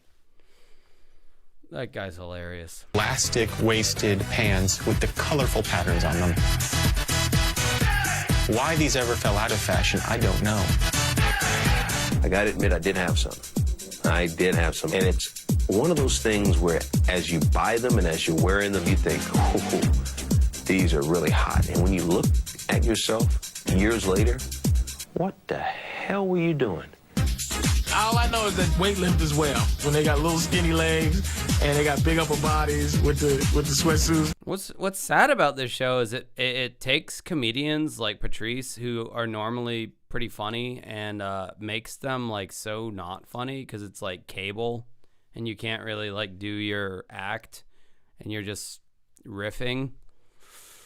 And yeah, I mean, I've seen several comedians on this show that are normally funny, and they are just so like neutered, and like anybody could have gotten on this show and said the same, like made the same exact observations. You don't have to be a famous comedian to make these observations. Could have been anyone, but it's like, oh, everyone knows you. You're a funny guy, and then you see them. Like, I guess in retrospect, and it's like, oh, wow, that, like, I know how funny they can be normally, and like, man, they just were not, because it's cable, they weren't allowed to, you know, be as fun as they could be. It's crazy. And the little prison legs, and they walk around like mummies. You know, they didn't want to be trapped by normal pants. They need you to have enough. Wasn't she like a correspondent on the Daily Show? Isn't that the only reason she's even on? Yeah, the Samantha Bee or whatever. Yeah, she was like a correspondent on Jon Stewart's Daily Show, and was only funny when lines were written for her by comedy writers. Like on her own, she is not funny, nor are any of these other people, because it's like, hey, we just need you to come in here and vamp for a little bit, and we'll give you this amount of money, and then boom, it's like one day's work, very easy job. We just need like notable people that are somewhat recognizable in some way or another to just like say some whatever. You can obviously say whatever you want. It may make the cut, it may not. Whatever did make the cut, it only makes me wonder how unfunny shit they had to, like, the editors of this show had to go through for them to like finally land on the choices they did, to be like, well, this is kind of the fun, this one talking head that we had in. They probably commented on every single thing, and then they just chose the best, like, or as good as they could get, like, zinger for whatever segment it was. And that's what you ended up getting in the final cut, which was still so... See, this is why comedy it never ages well, because it's all topical, it's all in the moment or whatever, and, like, I'm sure at the time it was probably hilarious, but now, like, looking back at almost like it's a 20-year-old show. It's like, god damn. Shit, comedy just doesn't hold its funny for very long, you know, until it becomes old and corny, and then hack, and then beyond hack, it's just unfunny, and cringe is the final destination for this comedy. And that's the final destination for all of this comedy, because it's very old and topical and stupid. For their muscles. And it just was like... Okay, old Simpsons would like a word. All right, well, one thing I will say, all those shows had the benefit of writers, okay, that wrote the jokes. These people, I can tell you, there were no jokes written for any of these people. These were people who were, like, known at the time for whatever reason, or they were relevant to the topic, and they just vamped off the top of their head, and this is what they had for us. Simpsons and whatever, Seinfeld, Larry Sanders Show, any great show of the 90s had writers who were smart, and I mean, not every joke on Seinfeld was a hit. I would say Larry Sanders Show is the better show, but no one knows that show unless you had HBO in the 90s, which few people did. The only reason I know about it is Vh1's classic somehow had, like, bought the rights to a lot of episodes of Larry Sanders Show. I've been wanting to do a video on that show for the longest time, but I just know nobody knows that show. Gary Shandling, if anyone knows who that is. That was such a fucking good show to this day. Very subversive, ahead of its time. Creeped me out, because also you'd get this weird bulge in the front too, like where your package is. No support. If you get any kind of movement down there, you're seeing it, you're showing it. You can tell what religion you are by wearing Zubaz. The nice thing about Zuba pants is, say I'm an Oakland Raiders fan. Go football! And I go to Brooks Brothers and I say, what do you have? Thank you, Renata, for the $5 super chat zigzag over there. Ah, yes.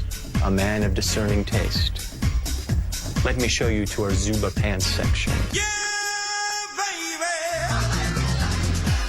And I'm sure Samantha Bee was part of, like, the Groundlings or Second City or some kind of improv troupe or something, and then she probably went from that straight to, like, the Daily Show or something like that. Or she was probably like a writer on the Ben Stiller Show, like some show that not many people remember. And then, you know, you're already in that ecosystem, so they're like, oh, you'll be on, like, the Daily Show, you know, but we're getting rid of Craig Kilborn, and we're gonna install this Jon Stewart guy, because they they were wanting to install Jon Stewart into everything back in the day, and then they finally, I guess, found a home for him with The Daily Show, and it's like, oh, yeah, Samantha Bee character, didn't she come up, wasn't she in the Groundlings or the Second City improv group? Yeah, let's hire her as a writer. And then it's like, oh, well, let's have you on camera because you're testing well or whatever. Probably something like that is what I would imagine for her. There, displayed before me, every hue in the rainbow. I want my pants to be as vivid as my imagination. And Zuba pants were. I love 96. Tiger Woods turned professional last August and has already won 3 PGA. I don't care about Tiger Woods. I don't care about golf. Yeah, okay, he's a good golfer. And then he had an affair or something. And then Dennis Rodman did something. Okay, all right, whatever. Don't care. I'm saving you from so much shitty comedy right now. And now I guess they're talking about Mentos, which is... I happen to like Mentos, so I'll see what they have to say about it. Fresh goes better. Fresh goes better with Mentos, fresh and full of life. See, why did they need her to like sing along to the... I mean, if they just played the stock footage, that would have been way better, honestly. Save me from like, why do I need to hear her like sing the theme? Why does that make it funnier or better or anything like that? Mentos, the fresh maker. Here's the weird thing about Mentos. All the ads were people committing minor crimes and then being rewarded with candy in the end. I remember the guy sitting on a park bench in like a light blue suit, and he gets paint on the suit. He's like, well, I just took a Mentos. I'm going to paint my whole suit. And he lays down. He's like, look at me. Look at me with paint on my suit. It looks like a seersucker suit now. Mentos. I have to tell you, these commercials are all shot in Sweden because American actors would not participate in such crap. All I knew is that when I saw a Mentos commercial, it seemed like it was some sort of European humor that I didn't get. Fresco's Montagan slurg, slurgy beaning and flued with Mentos fresh and floor de flu. If you go to... That was so funny. House Sparks. Oh my God. Can you say that joke again? That was so funny. Finland and get those Finnish actors, they'll just work for the Mentos. Because over there, these are gold. You can trade these for American. Funny thing about the reason why they're playing Big Me by Foo Fighters is because, like, in the music video for that song, it was a early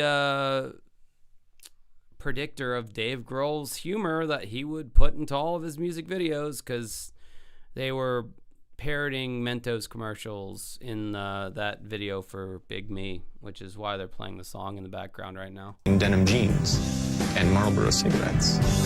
Mentos, the Flaschenfliegen. Pick. Come on, Ride the Train was a phenomenon, much like the Macarena and the Electric Slide. It was a Miami bass type style record that crossed over and went pop. Come on, ride the train. Ride it. Come on, ride the train, it's the choo-choo train.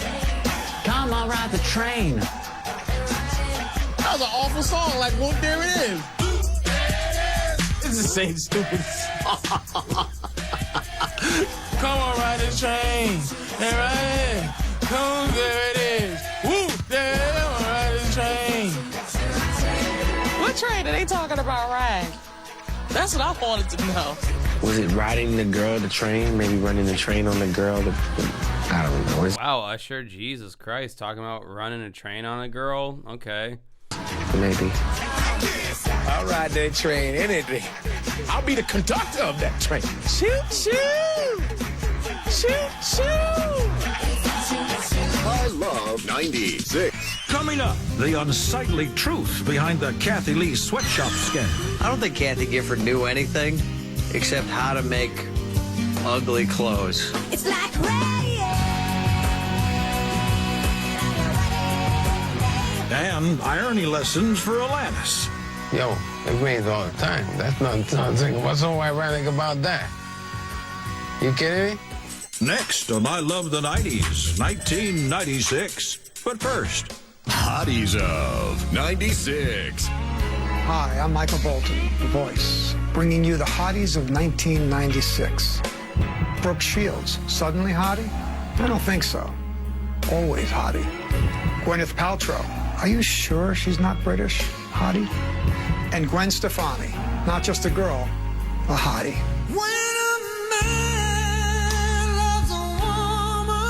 The hotties of 1996. Hot enough to melt your face.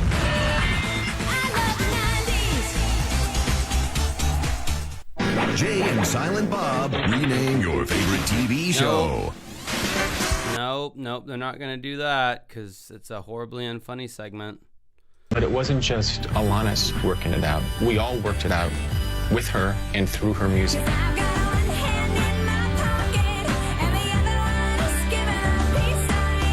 Jagged Little Pill is the quintessential feminist anthem. You ought to know. The angry girlfriend anthem. She was smart and would love you. Do you think about me, Mr. Duplicity? Who uses big words like that? Is that the song where she talks about somebody in a movie theater?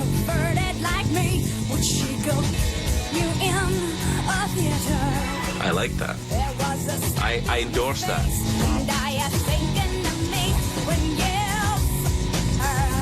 Ooh, and I thought I was slutty in the mid-90s.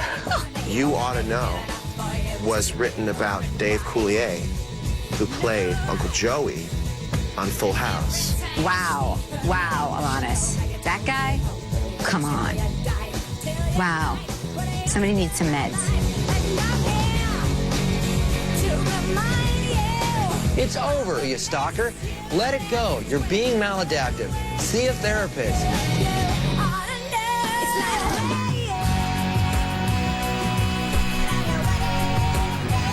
Ironically, I do like the song Ironic. Unfortunately, what she talks about is not, in fact, irony. Irony is a disparity between what you expect will happen and what does happen. So raining on your wedding day isn't ironic, it's just crappy. Yo, it rains all the time. That's not nothing. What's so ironic about that? You kidding me? It would have been ironic if she lived in a place with a lot of humidity like Seattle, so traveled to the desert of New Mexico for a wedding, and then it ended up raining there, but not in Seattle. The good advice that you just didn't take. That's not ironic either. That's just stupid. Somebody gave you good advice and you didn't take it. Alanis always gets the last laugh. We all sit here saying her song is not ironic, but in fact, that's pretty ironic. That she wrote a song called Ironic that wasn't really ironic. Those Canadians are crafty. And yeah, I really do think. News break. The luckiest woman in the whole world today is probably Roseanne, because she decided not to have a clothing line. Kathy Lee Gifford, American icon, has a clothing line, and oh my God, she's exploiting workers in Honduras. I didn't need a reason to hate Kathy Lee Gifford. I was just happy to get one. These same clothes that Kathy Lee sells in Walmart stores may have been made by children in Honduras sweatshops. Kathy Lee Gifford is like a train wreck. You can't wait to see what she's going to say or do. Kids in gutters, kids found in dumpsters. And we can't do anything about it in New York City, it seems like.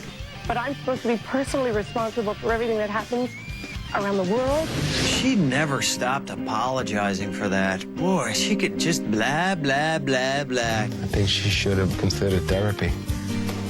Then she could have handled going over the edge a whole lot better. Yes, there are Honduran child midgets making Kathy Lee Gifford dungarees. It is not her fault. Walmart released this statement. Quote, it's ludicrous to think that Walmart or Kathy Lee have anything to do with child labor abuse.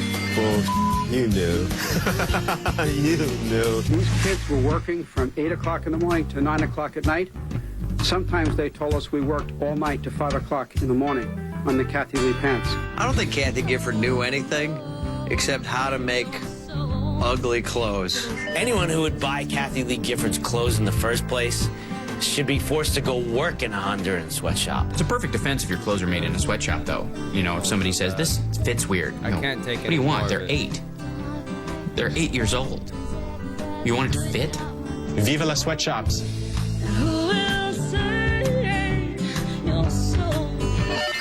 Loser. I don't like watching Sling Blade. Sling Blade's a good movie. I can't watch any more of this. I'm working on a pivot right now. I'm pivoting. I can't watch any more of these shows. I can't, and I won't, and I will not be doing. I don't think I'll be doing another. I love the '90s. It's too unfunny. I can't do it. It hurts too much. It's just so bad. I'm doing like a fucking. I don't know why I couldn't have figured out to do this earlier and just made the whole stream about this instead. But we're pivoting to a Bimmy thing. We just are. I don't know. It just feels like the thing to do. I've found a special effects Angry Video Game Nerd the Movie documentary.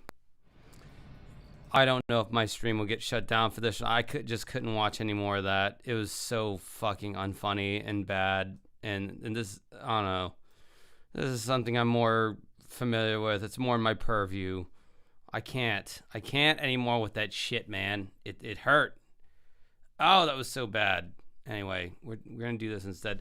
But to add some drama to it, I gotta pee. So there you go.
Oh my god.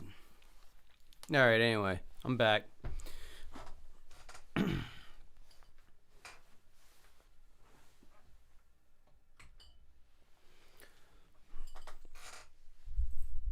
So I guess this is the special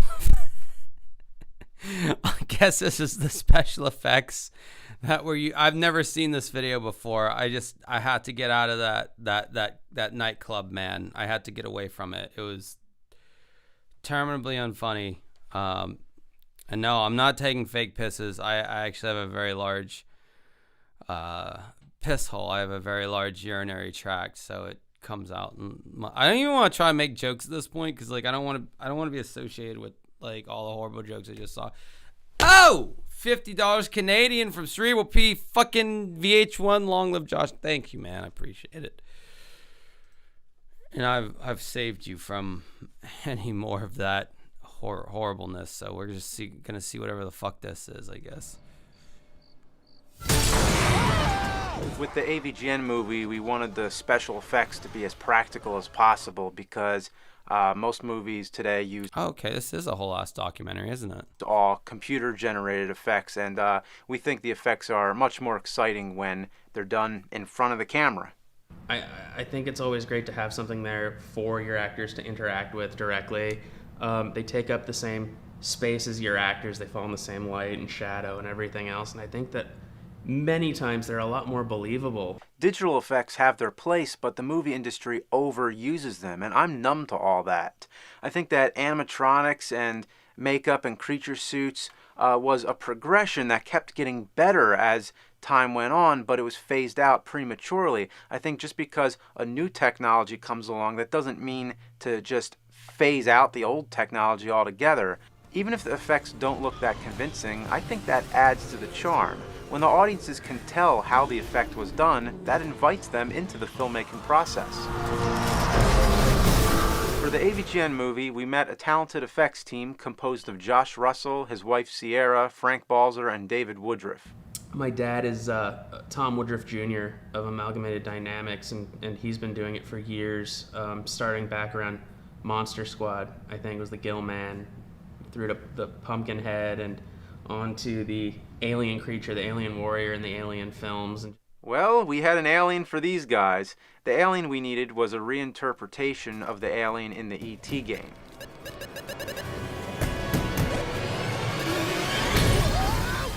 The thing about all those old Atari games was that the graphics were so primitive back then, you really had to use your imagination more. Like in Raiders of the Lost. I like how James has like a little bit of a middle-aged Danzig thing going on with the little strip of hair going down down the center there. I think that's kind of cool. He couldn't pull it off these days, but, you know, he still had like a little front of hair going on there at that point in time. Dark, you have this little stick figure guy walking around, and in your mind, that's Harrison Ford. And for E.T., you have this frog-like thing with these stubby legs walking around, and when the neck stretched, that never really looked like his neck to me. Came out of James's head. James had this whole idea after playing this game about having this alien's mouth stretch out open, as opposed to what everybody, I guess, would assume was E.T.'s All head right. Good night. raising off of his body. Fair and enough, he had man. done a drawing Get your sleep. of this alien of what he wanted. It looked like a big green hamburger with arms. Our twist in the story was that the E.T. game wasn't really based on E.T. It was based on the real-life alien in Area 51. And we had to have 3 versions of the thing built for the movie. There had to be the one that could talk and deliver all of his dialogue, and blink and eye movements. So that one was animatronic, and then we had to have a foam stunt version of it to throw around. That we could throw off of things and bounce around and not worry about it getting destroyed or wrecking anything else or hurting anybody. And the really funny thing about this puppet and it just being rubber and foam is that when it bounced around, the mouth would just bobble open. That was a puppet that I wore on a little makeshift harness. And Yeah, that's where how much money did they raise for this movie? Like a couple $100,000 on GoFundMe or Indiegogo, whatever. Now most of that went to taxes because they stupidly did it at a point in the year where like you got the lump sum of money and then you immediately had to pay taxes on it. You couldn't write off anything because you hadn't started filming yet. He talks about that in his book or whatever. And then Red Cow talked about it more in depthly. But yeah, that's probably where a lot of money, a lot of the money went to like stupid permits and hiring union actors, and that's a whole nother topic. $325K, oh my god, that's insane for an indie film. Are you kidding me? But James wanted it to look like a major summer movie blockbuster. It should have been an indie film. I had the feet connected to my feet, so I was attached to this alien. We're connected. So every move that he made was supposed to be mirrored through the puppet. And there was really no way to shoot through me. You know, that was where digital had to come in. At last, we had the version where his mouth stretches open. The idea was that when the alien's mouth stretches, that somehow gives him the power to float in the air, just like in the game. The batteries for the animatronic puppet just kept dying this day for some reason, you know. You can see it kind of like be vibrant, like wow, wow, wow, wow, like talking, wow, wow, wow. And then like you kind of start to see him droop a little bit, and then his like mouth just like goes like super slow. God knows how long of a take we'd be able to get. We had 2 batteries, and we had to like put one in the charger and use it for 5 minutes, and then switch them out. I mean, we were just constantly running back and forth, like for each take almost at some points, I think.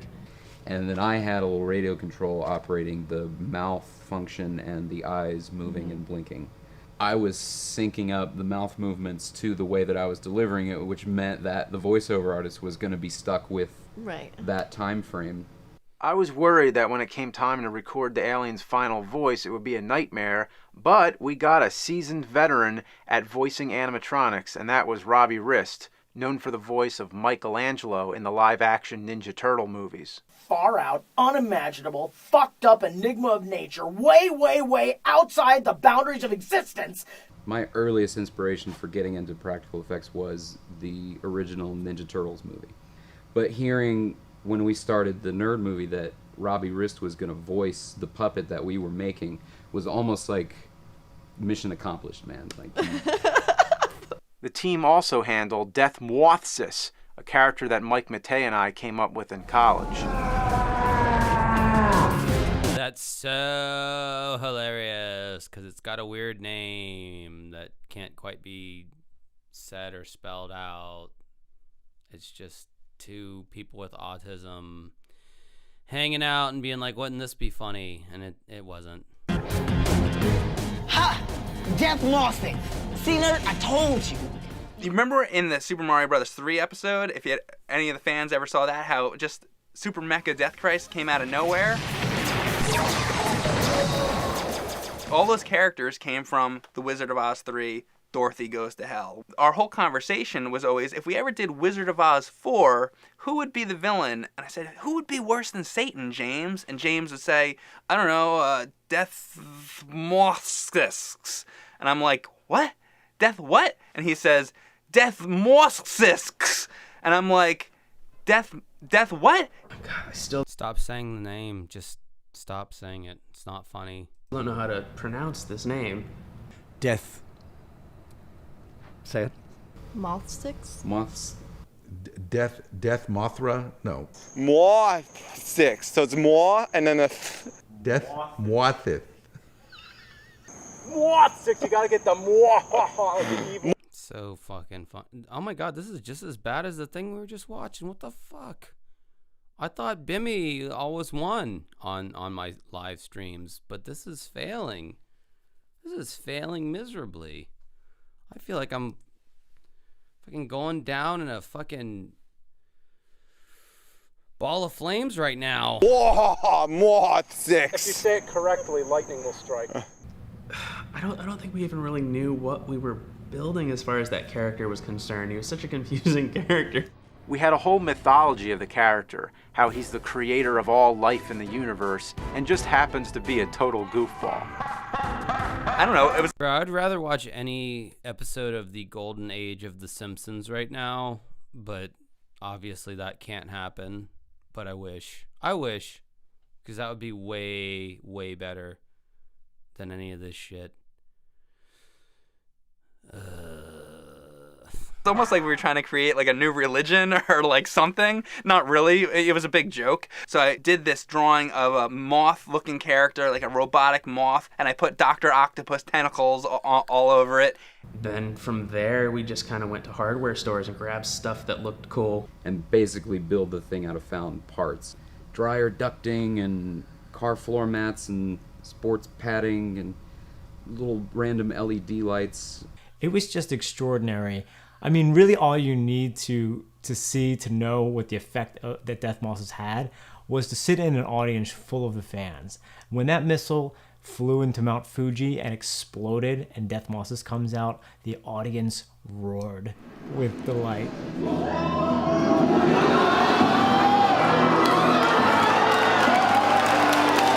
Oh my god. I know this is like an overplayed joke, but what do you think that room smells like? Couldn't have smelled good. Could not have smelled good. I actually portrayed Death Vh1's for part of the movie. But then one of my first scenes in this thing was in the middle of the desert. I mean, we'd done test fits before in a level, air-conditioned studio space. But now I've got to wear this thing in a desert with just rocky ground, just horrifying conditions. And there's like model airplanes that were on strings and helicopters that were going to be controlled and flying through. You can't see in this thing. The vision was terrible. All the like helicopters and planes are over here. Stiff. His and back barely is move. to the camera. And we're puppeteering these goddamn tentacles. Fucking tentacles. Trying to smack. Like, don't go in front of the tentacle, so we could make sure we erase you out in CG. So.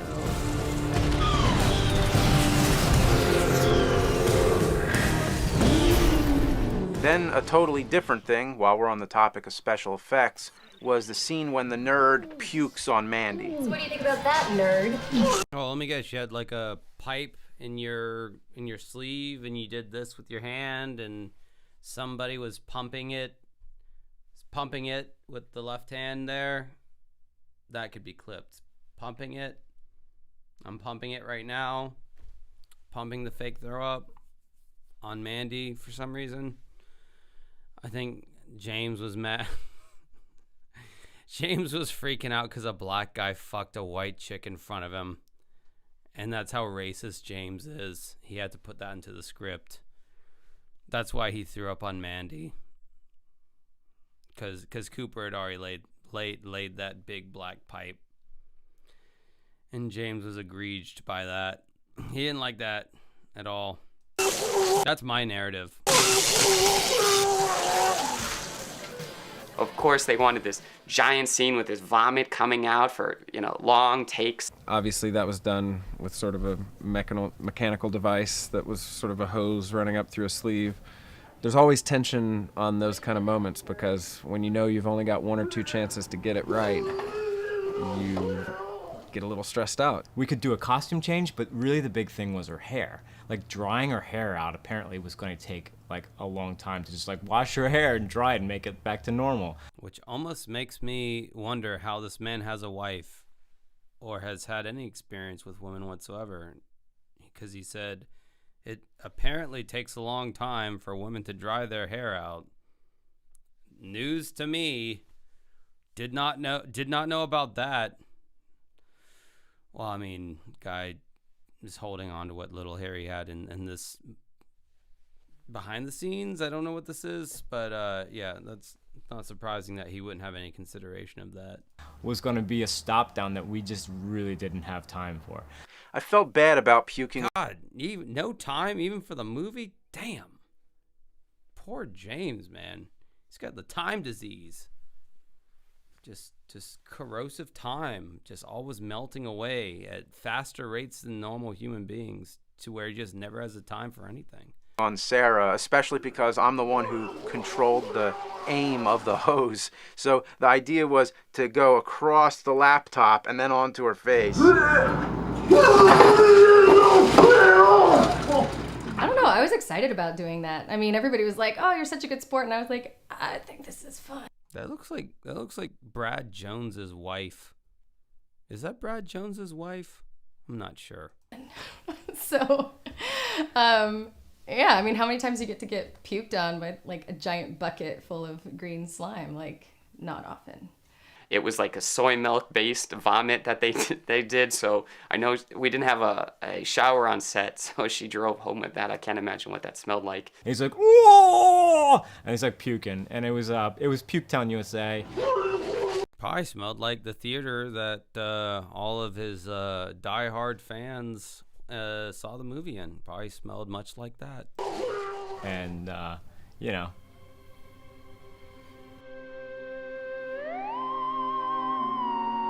Then there was the scene at the famous Vh1's Rocks. Getting up on that thing was a hike. From the pictures, it doesn't look quite as daunting as it is, but when you get to the very top where we actually place the spaceship, you're literally crawling on your hands because you can't stand upright. You're leaning against the rock so you don't fall off. So hiking this massive disc that I think was like 8 feet wide, if I'm not mistaken, all the way up to the top of Vh1's Rocks, and then attempting to try to get it to slide fully down this cliff.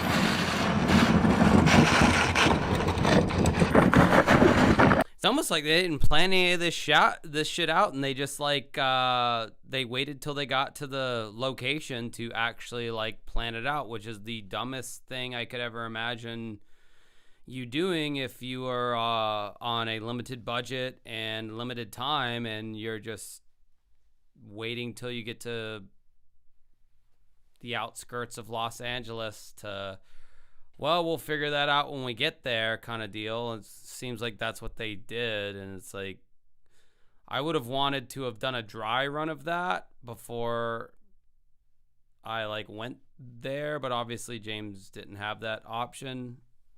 I've done a lot of music videos for my band, and like if I'm doing some kind of effect or some kind of thing, like I always do a few runs of it before, so when we do actually start rolling, like it's smooth and it goes pretty much according to plan. I couldn't imagine like having some kind of script written where something has to happen somewhere in the desert, but then you like wait until you get there to find the location, which I listened to his audiobook many times to know that like he didn't go to LA before he did this movie. He waited till he was in LA, and then he scouted for locations and had to make all. I mean, the guy made so many like weird, like rookie, even on my level of like, if I were to do a music video and I wanted to do it in LA, I'd be like, well, I want to go to LA. I want to scout spots. I want to like figure out what the odds and ends are to these spots, and like how is this gonna work before I just go in there with this big grand plan. And I'm sure all of that shit. I mean, I don't know. Everybody knows the AVGN movie was crap, but like if he was to do another movie, I feel like arguably it would go better this time because he's got all that like knowledge from fucking up the first time. I don't know. I'm trying to get up there with an alien costume that has a cloth hanging past my shoes. I could have tripped and killed myself, so we had a safe solution. There's a shorter, safer peak close by that looks almost like the same rock. All we had to do was digitally remove the tree, and no one could tell the difference. So Jeremy and I did all our dialogue on the safe rock, and then we slid the UFO down the big one and threw off the Cooper dummy. Then we put it all together and made one image. It was a pretty good trick, if I do say so myself. I'm a sucker for stupid physical comedy.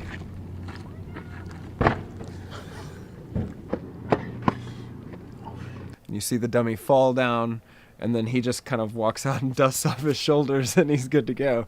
Yeah, we all get the joke. You don't really have to explain it. I mean, that visually, the visualization of that kind of is the entire joke. You don't have to like walk everyone through why that might be funny to some people. I don't know. I mean, it's like there's so many like spoof movies before this, like Hot Shots. The Hot Shot movies come to mind. The Naked Gun movies come to mind. They all did these gags way before this movie ever came out. Everyone got behind the monitor, and we're doing it over and over again. And maybe we took like one too many takes just because it was so fun to just throw this dummy off and like extending in the wrong direction all the way down. It's just like nothing's better than just like kind of watching a dummy just like bend and break as it's like being thrown off a cliff. One of my favorite items on the special effects list was the tank chair. We ended up finding this engineer type of guy named Carl who was going to build it out of wood. So I ended up motivating the tank chair like a Fred Flintstone car. I was literally walking it along and steering it with my feet underneath. We tested it before, and while it was awesome, it never worked well. To get the treads to move, we had to coil ropes around it and then pull. So you're always fighting against the pull of the rope. And then you had to get the speed right, because sometimes you practice it and the speed is going at a certain pace and it looks like the tank tracks are moving at like 100 miles an hour and he's barely moving. We tried our best to hide the ropes, but it was impossible. Fix it in post. Not recommended. So a lot of times we were able to cheat it, put him on a dolly or something and push him or have somebody to push. But this was a time where he like goes up to the screens and he's supposed to turn around and come back, and it was so difficult to pull that off. It's like working with the Muppets. You can talk to Kermit Frog all you want, but you're gonna have to ignore the puppeteer underneath him.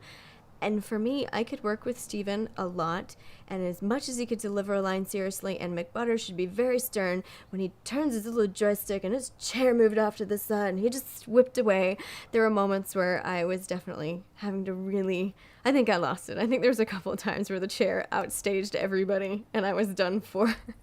And then as we started to blow off my limbs, there was no way for me to hide my arm. And when we're shooting from behind, I had to get my arms in front of me like this so that I wouldn't appear as though I had my arms down by my side. And then when we were shooting from the front, I was trying to get my arms behind me. Our producer Sean just starts like getting a pickaxe and start digging a hole, trying to get this hole ready for this air cannon. It's literally like a giant air cannon that's supposed to create like a grenade explosion effect with air. I remember vividly they had created something which was going to shoot geysers of blood out the right arm. Oh, Jesus Christ! That son of a bitch, that smarts!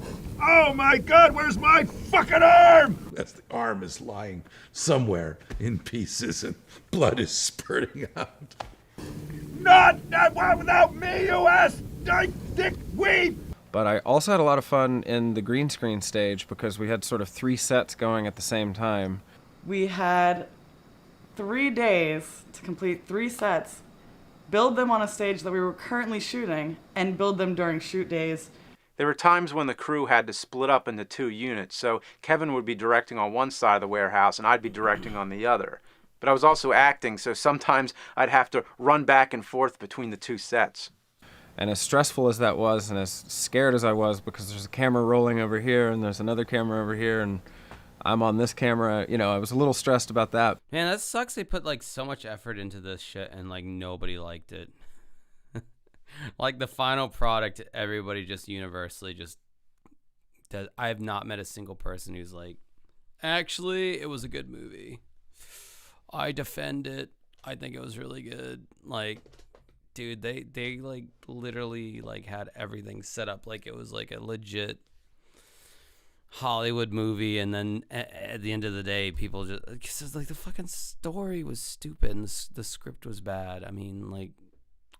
None of the other shit mattered. I mean, fucking Clerks. Clerks is a great movie.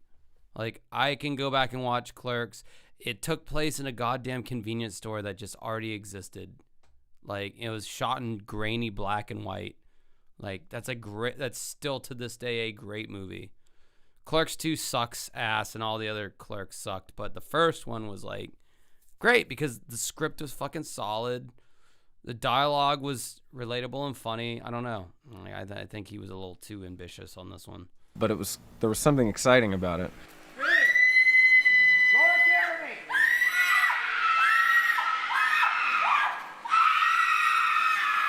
Part of the green screen stuff, we're falling through the air. They put you in this harness and it's supposed to look like, oh, you're floating in the air. But that's not at all what it's like. You're like zipped into this harness and it's like holding onto you for dear life. And like, you have to like squat in order for them to like pull it tight enough around your legs. It's not comfortable.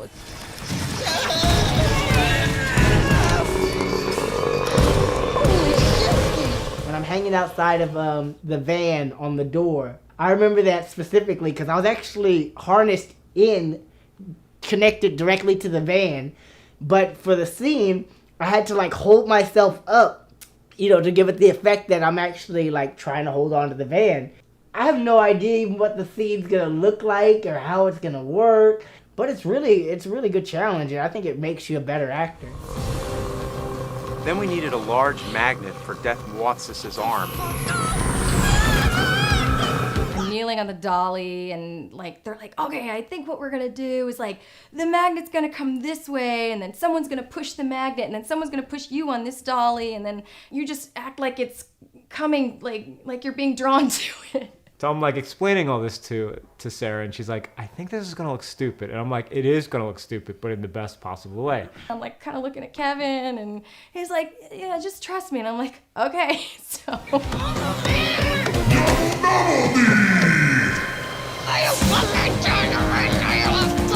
Death Watsis travels from Mount Fuji to San Francisco to Las Vegas.